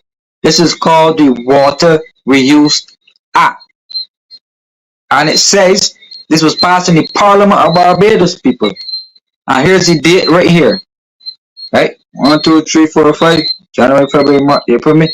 The 17th of May, right? And this bill was passed in both houses of Barbados on the same day. One time, straight through. No debate, no anything. This water reuse bill, right, in which the government is setting up these tertiary level plants, right?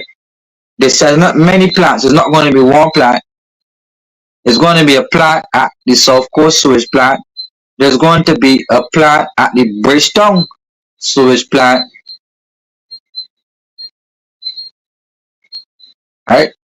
And then there's going to be other technology facilities built at facilities like Bormiston and Golden Ridge and those other pumping stations around the island. So I'm going to show you this legislation. So it says the water treatment, water reuse, it's called the Water Reuse Act, and it says here in part 4 of that legislation, as you can see here, the operations of wastewater treatment plant and use of reclaimed water, right? So we're going to come down to that part, right? And it says that this bill, just making sure you can see it good, this bill, an act to provide for the capture and collection and treatment and reuse of wastewater for various purposes, right? Wastewater, people. And here it says wastewater, and it says here that this act may be cited as the Water Reuse Act of 2023, and it speaks to agricultural wastewater. You know, that is water from surface irrigation, watering containing salts, nutrients, pesticides, herbicides, and other chemicals. Then there's wastewater generated from the handling of crops and food processing, wastewater generated from the curing and slaughtering of animals. Then there's something called black water, as you can see right here, right? As you can see it right here, black water, zooming in for you. But you can see it here, black water, right? So the term black water means wastewater that includes urine, as you can see here, urine or human excreta with paper or both. Black water is right here in the legislation, people. So I will repeat that for you again. Black water means wastewater that includes urine or human excreta with paper or both.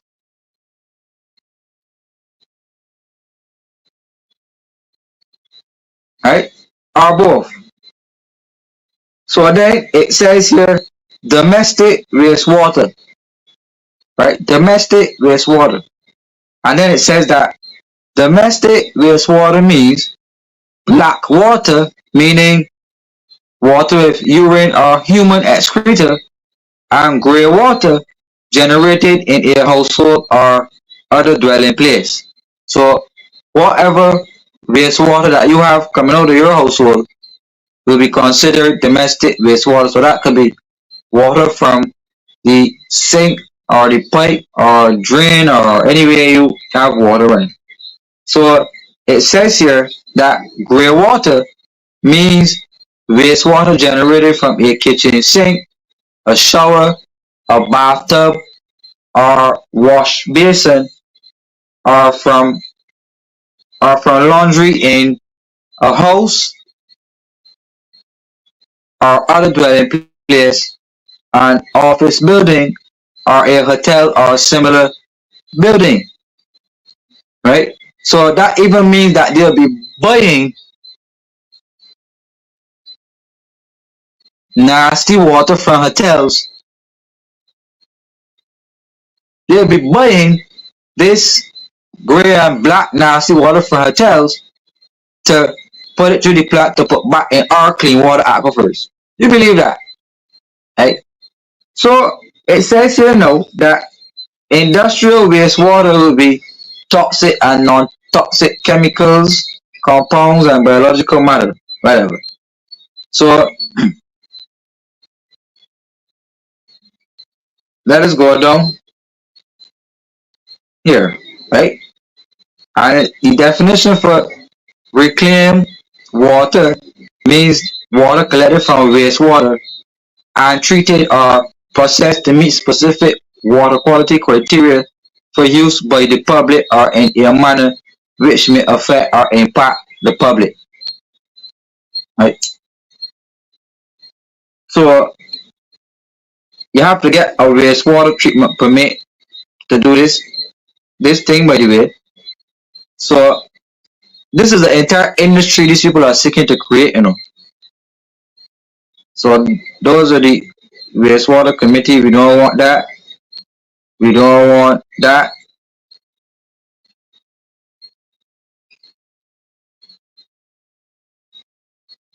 We want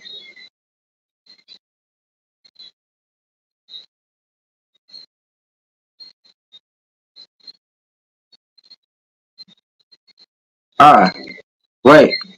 So it says here now that the types of wastewater for use in the wastewater treatment plant, meaning the water that will be used in the tertiary level plant at the Christchurch South Coast sewage plant, will be agricultural water, industrial water, domestic water, which includes the same black and grey water with the human excreta and urine, and wastewater from the sink, shower, bathtub, and surface runoff.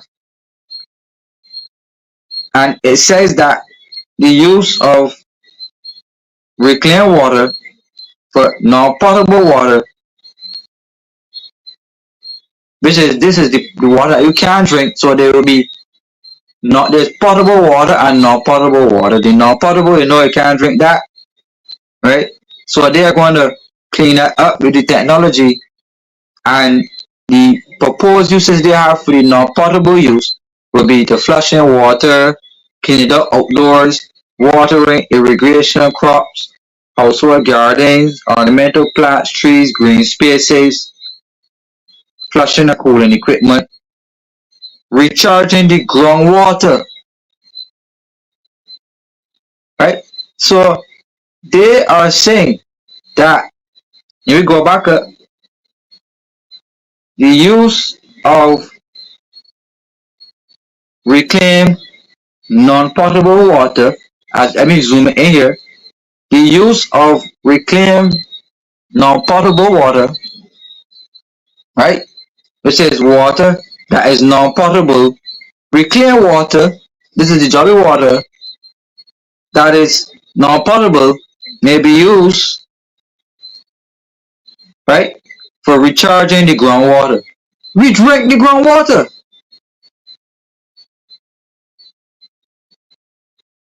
right? So why are you putting non-potable water into the groundwater? And let's look at it here. Reclaimed water meaning domestic wastewater, which includes, if you go back to the top, black water, which includes human urine and human excreta, which is stool, right? So they want to hook Barbadians, right?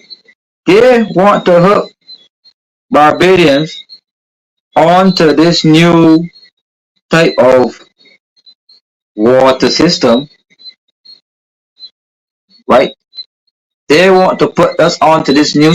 So they're saying, because I was on a panel with John Mwanza and the deputy environmental chief Ronald Chapman and the director or deputy director, the Center for Hydrology and Meteorology. I'm not a scientist by the way, but they had me on this panel on brass stats and trying to guilt me into saying I didn't know what he was talking about and they could clean that water the standards that are so high that it will be okay to drink. I'm asking you, alternate viewers, if you have a choice, would you use this reclaimed water, meaning this black water, and the definition of black water is water containing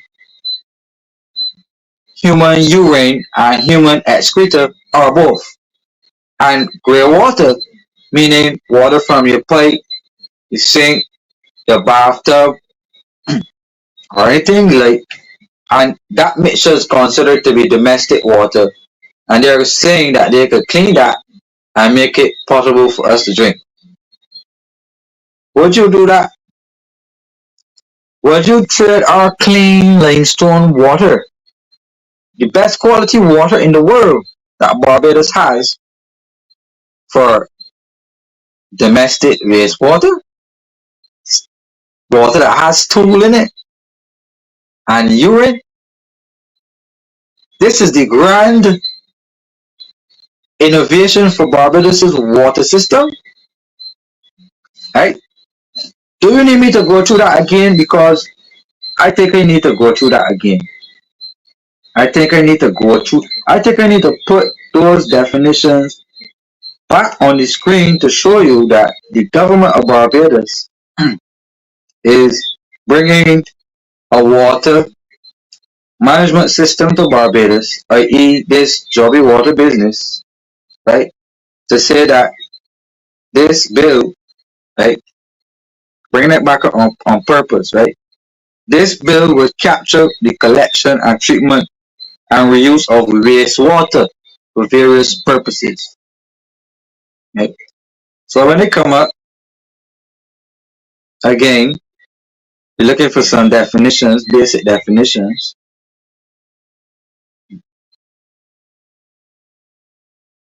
It says here, if you look at it, black water. Black water means wastewater that includes urine or human excreta with paper or both, right?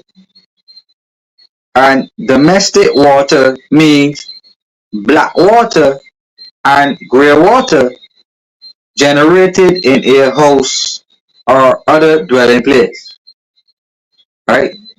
So that means hotel or as I discussed earlier, right? So I'm gonna come and let me give you the definition for grey water again. Sink, shower, bathtub, wash basin, laundry, or any of that water that coming from those places, right? And industrial wastewater meaning containing toxic or non-toxic chemical compounds. So you're mixing all of this and saying that you can clean it to a suitable standard for Barbadians to drink. But I'm not in favor of this type of technology. Look at it here. It says that the use of reclaimed non-potable water and that reclaimed water that is non-potable, right, may be used for flushing water closets, cleaning outdoor services, watering or irrigating edible crops, also gardens, ornamental plants and trees and green spaces, cleaning animal pens, coops, oil areas, flushing and cooling equipment, filling surface ponds or lakes, and G, recharging the groundwater, which means that they are going to put this water into our groundwater aquifers, which will be coming through the pipes in our households that we have to drink and that we have to bathe in,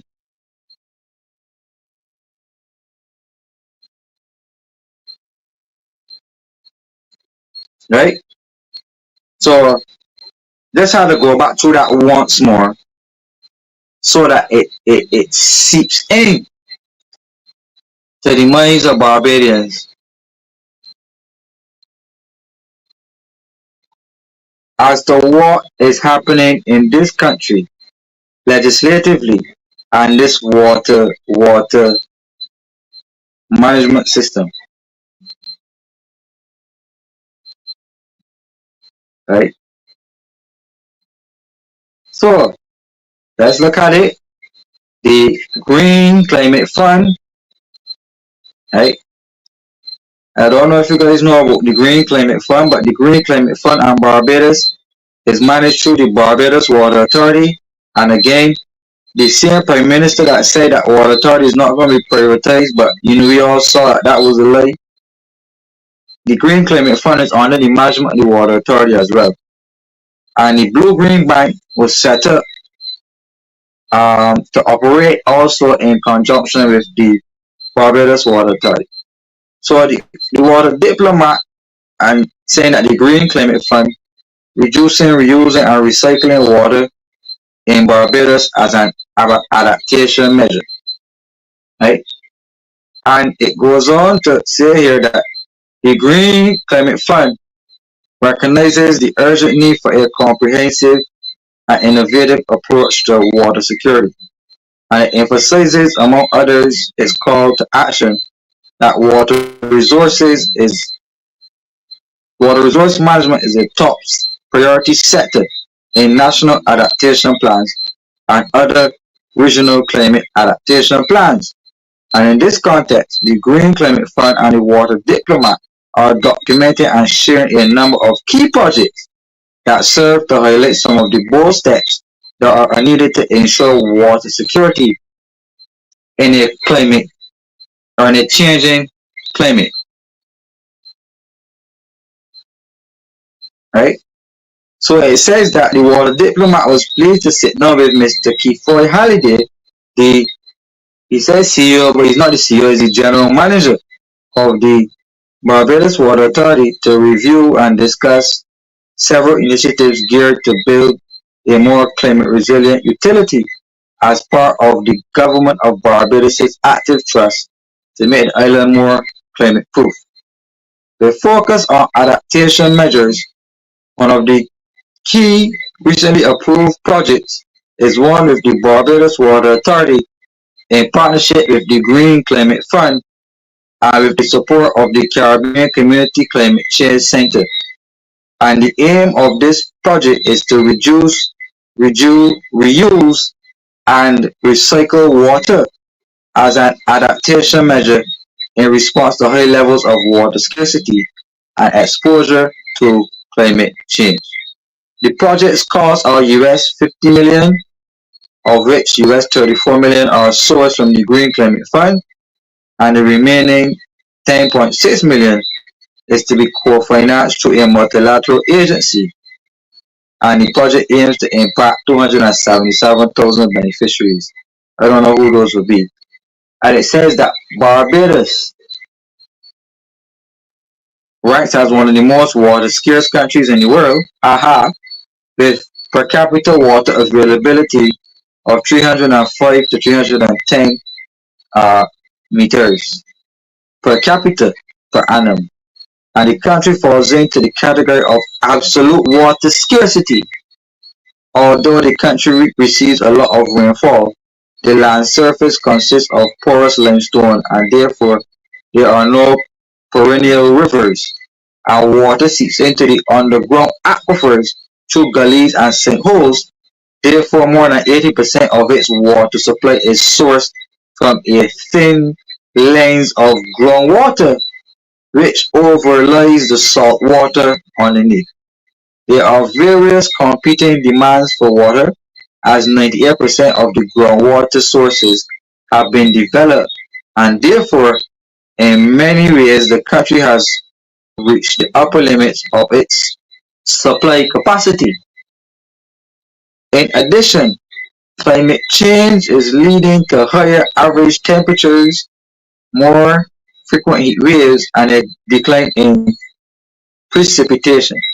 And rainfall patterns are becoming more erratic, resulting in severe storm conditions with flash flooding, and these events appear to be occurring more frequently, disrupting the sewage system and producing stormwater runoff that flushes debris and microorganisms and chemicals into the coastal zone, endangering the country's coral reefs and fish species. In 2018, a sewage leak occurred during the tourist season, seeping across a large part of the popular South Coast, leading to accelerated discussions on the upgrade to the sewage treatment system.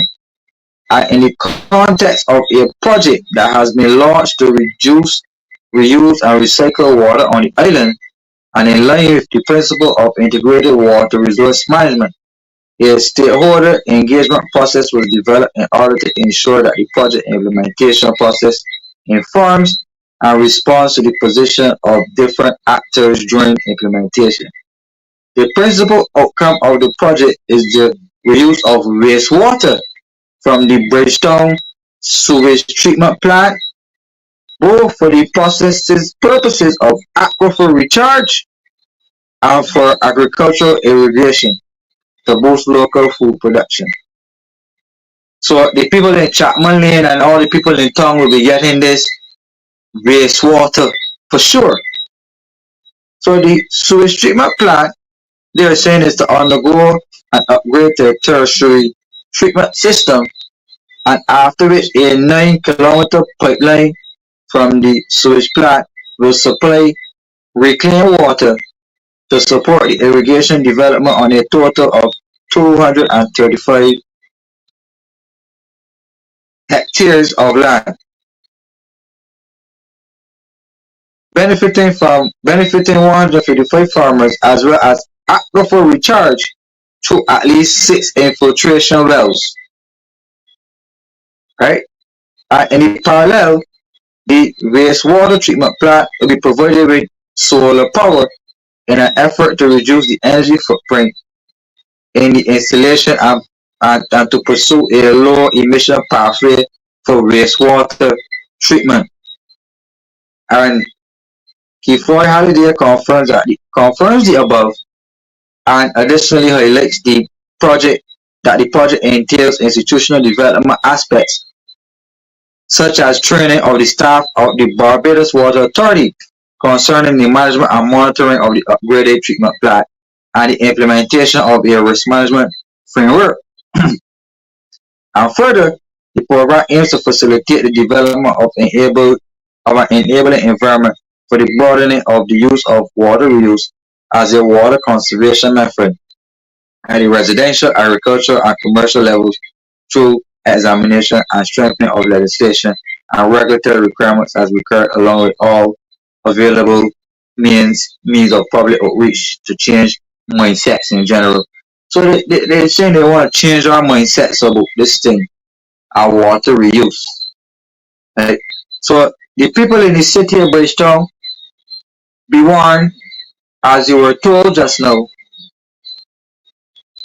that the general manager of the water authority is saying that the Bridgetown sewage plant will be one of the areas that they for sure will be building this 9 kilometer pipeline to supply this water to Barbadians. Right? I have one more point to go on, and that is the changing of the land zone policies. The land zone policies, right? Changing of the land zone policies under the Barbados Water Authority Amendment Act. And then we're gonna cap off because the time is getting away. I know you may have a question or two, so I won't take that.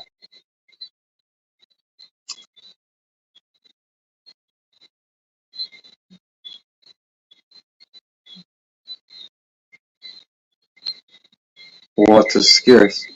Well, we waste so much rainwater, we waste so much water in Barbados. So if you believe that Barbados really water scarce, well, I don't know what to say to you because there's nothing you could tell me to accept to get me to accept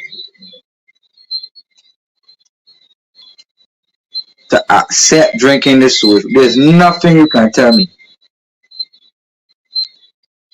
Not drinking it. Not drinking it.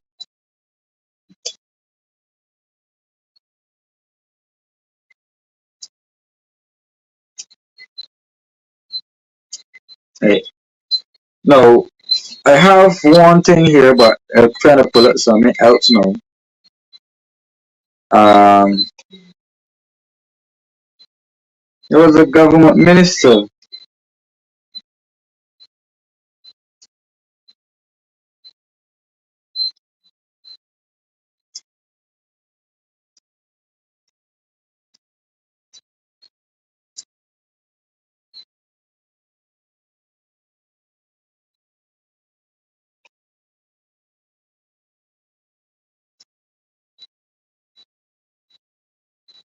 Alright, I'm trying to find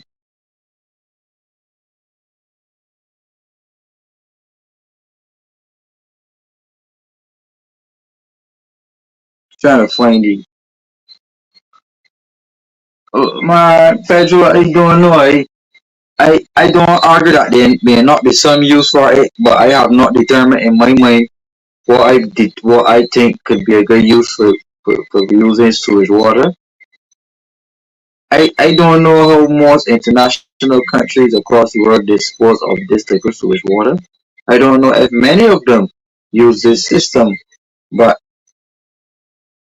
it shows me that we need to look at countries all around the world then to see how exactly they are getting rid of the water that people flush.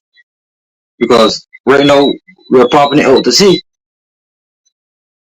So are all the other countries in the world pumping sewage out into the sea?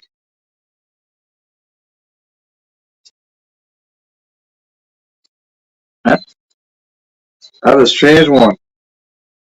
So governments need to be questioned. All governments around the world need to be questioned. Hmm?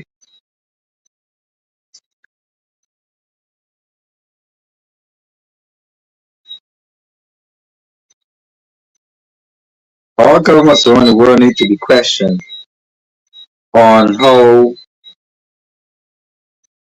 um right how they were disposing sewage water all along, because I thought it was being better disposed of. I didn't know that it was being put in the sea, right? But I digress. I have a plan here, and it speaks to the changes of the land zones under the former Minister of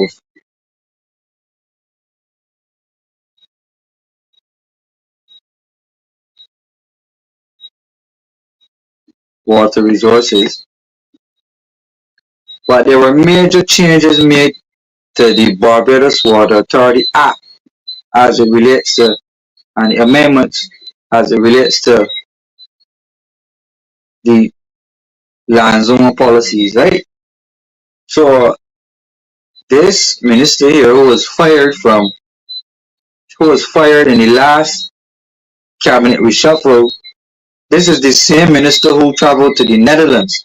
Y'all remember the article that I read when the Prime Minister was attacking me? I said that a government official went to the Netherlands. Now, this minister here, who's Santia Barshaw, she was the minister who went to the Netherlands during crop over week. So they did it in behind people's back, because they knew how contentious a move like this would be. So when she came back, then soon after these changes were proposed, right?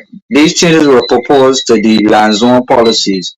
So it says here that acting Minister of Transport and Works and Water Resources, Santia Bradshaw, announced sweeping changes to the Barbados Water Authority Act, and that will see, among other things, a larger groundwater protection zoning system and a new management structure and the licensing of abstraction wells.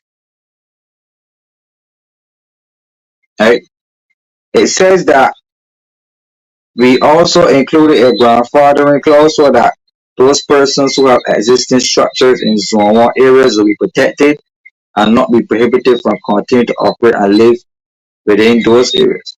So if you know the Zone 1 areas in the belt, those are the areas that are highly prone to water flooding. If you live on a what is it called, a water table.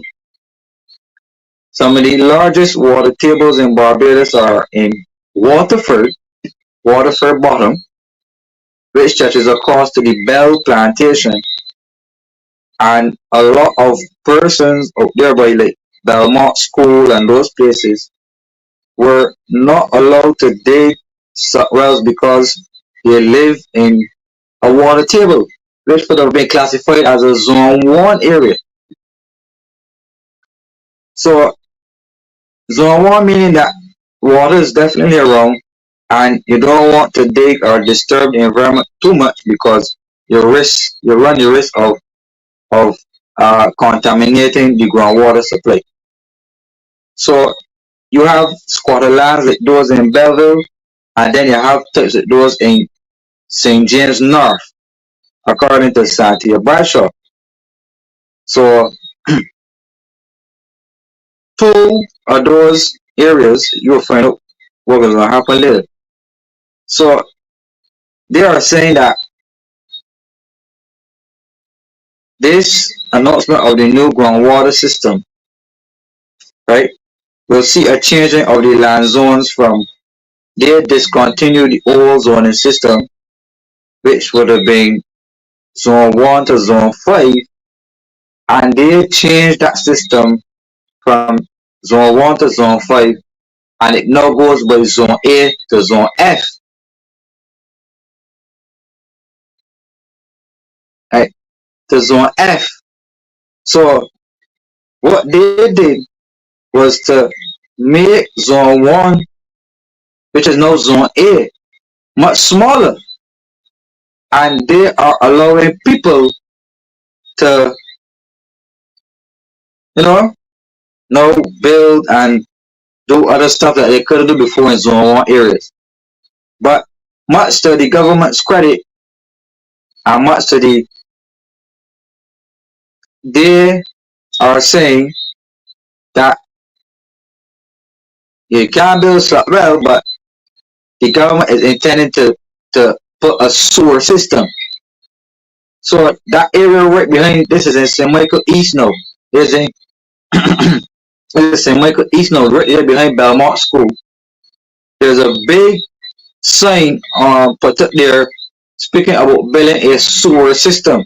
So those residents will be connected to a sewer system where trucks can come and transport that sewer to one of the treatment plants to be sold. Right? So they made the zone smaller to give themselves the legal fortitude to build these sewer systems to connect the residents onto these sewer systems. And eventually, the government will want to put all Barbadians onto a sewer system because now you definitely have to pay to run and manage that sewer system. And they will then buy, well, not buy it because you can be getting them it for free and they will resell it, but they will now be taking your sewer water and using it to make money off it. And make money means selling you it back in the form of putting it into the aquifers that it comes back to your drinking pipes and to your bar pipes and your, so you don't have to buy back your own sewer water from the government. Does that sound like a direction you think we should go? Right? So that's a little bit about the zones. Zone A is now exclusion zone where there are strict controls where necessary are necessary in order to protect the quality of the groundwater supply. So microorganisms, pollutants, and other contaminants may seep through the soil and rock layers into the aquifers. So activities in these zones are restricted to those related to public water production.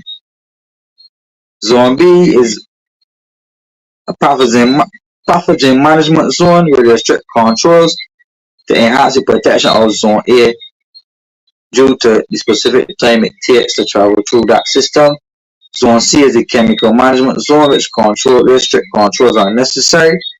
Zone D, which the minister said will have the most impact, is an area where the replenishment of the aquifer occurs and the use of suck wells as the primary means of treatment of sewage and wastewater will therefore be prohibited in those areas from the 1st of January 2029.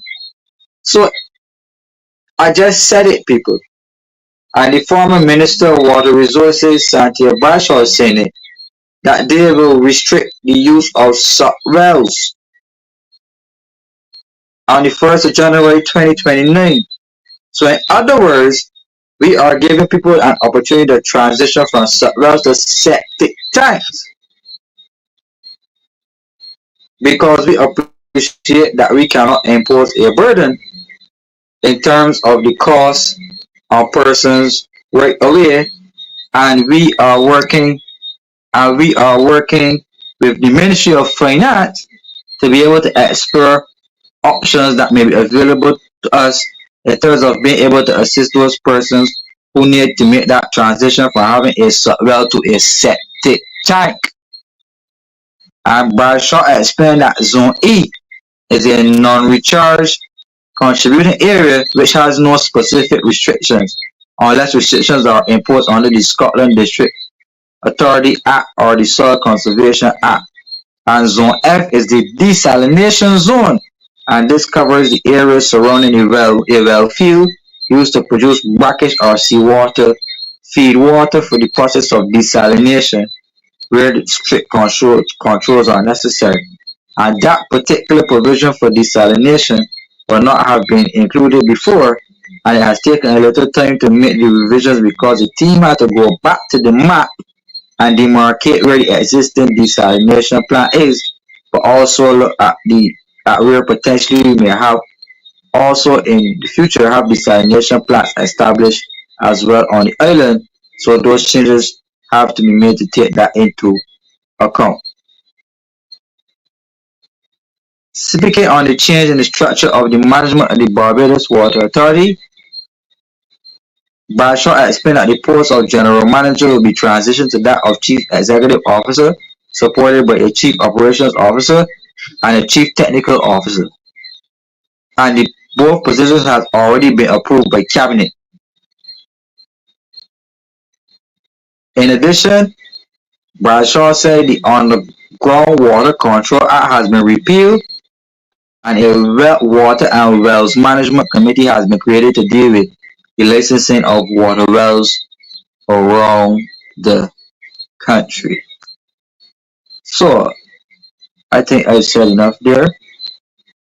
I think I've said enough there. So let me acknowledge those persons on the at the Caribbean Progress Studies Institute. Thank you very much for your kind endorsements. We'd like to acknowledge Stuart and Perkins Caribbean as well. And we'd like to acknowledge all of those persons who tune on to alternate views. Um, I think we are at the end of this discussion. This may have to be a two-part session because I have so much more information to share on this topic of water. As we started, water is life, and water is the key to better health. And that was inspired by a publication offered by the Seventh Day Adventist Church, and we developed this show because of that inspiration by the Adventist Church. And the biblical chapter that we used was the Gospel of St. John, chapter 4, where the Lord has promised us the water of life. And this show was inspired by that. But we are at 9:38, so we are at the end of the segment. So we're just going to wind down and, acknowledge the persons on the live and just say good night to all of you. Let you know I had a very good discussion tonight. I hope that the information uh was valuable to you. I hope that you learned quite a bit, and I hope that you will use this information to tell somebody else about what is happening around them in Barbados. Um, as I said, I think I need to have another show because I have so much more to say about the topic of water and water management in Barbados. But we have other topics to hit on as well, right? Um, so I look forward. So, people, I want to say that last week I announced an intention to hold a fundraiser for one of our loyal patron supporters. So I want to show you uh, that. I encourage you to come out. So we're having a sweet crop over line at the George Street Auditorium in Bevel, St. Michael on the 27th of July from 2 in the afternoon to 9 p.m. This sweet crop over line will have music and food and camaraderie But most importantly, the reason why we're having this is to donate the proceeds to Mr. Oswald Newton of Sergeant Street in St. John. Um, Mr. Newton would have had a bad accident, and we're trying to get him back on his feet. Right? We're trying to get him back on his feet. So we're asking persons to come out. Food will be on sale, drink will be on sale. Um, and we want you to come and support this cause. So there's not a DLP event or a party event. This is a life event.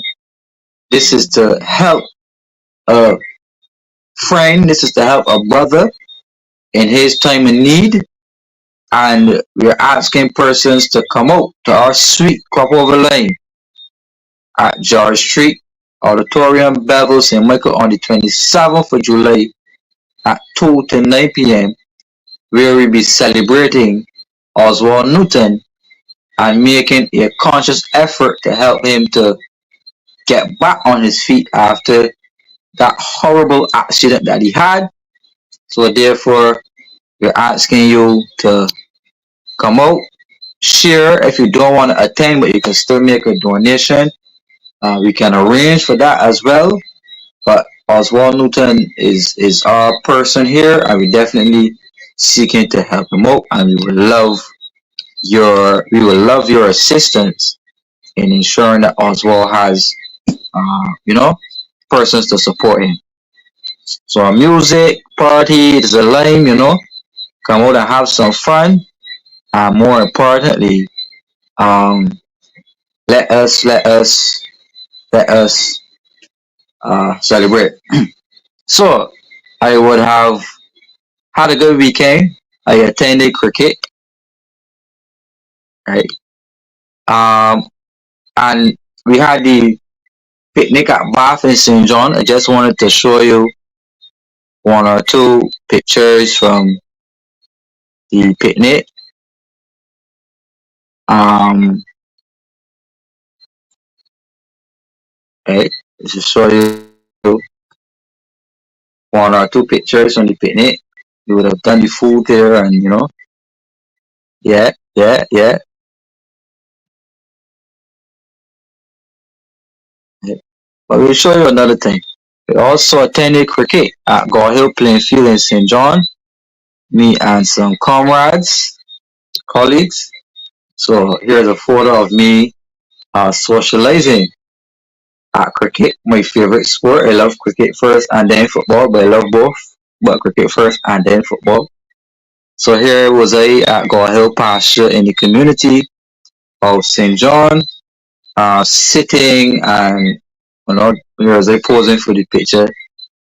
But I had a lovely weekend, so we are continuing our community work and our community drive in St. John.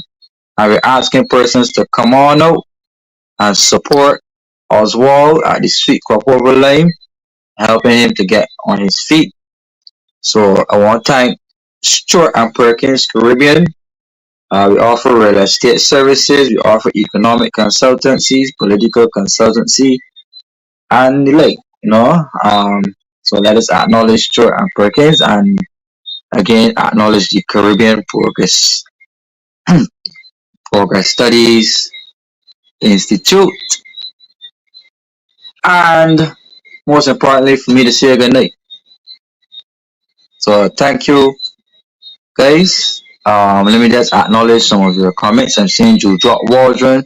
Thank you, my brother, for tuning in. Square 4, Anika Ho, Drew Lawrence, Hurricane Raider, Sir Alfred, Clay Devon, Marcia, Esther Blue, Pedro Gemma, Matthew Gay, Mervyn Marius, Lemuel Tull. Right. What about, yes, they're going to try to take over the springs. But again, Anika, I have to do another. I will do another show on water because we have more stuff to do. So we will do another show on water very soon. Hey, let me tell again. Thank you all for tuning in. Shirley Clark, Dolores Paulette. I never saw this name before, so welcome, Dolores. We had an earlier Patreon supporter who was tuning on for the first time. Um, Trying to get her name. She was here earlier, but I'm missing a note. Trying to scroll back up to get that name.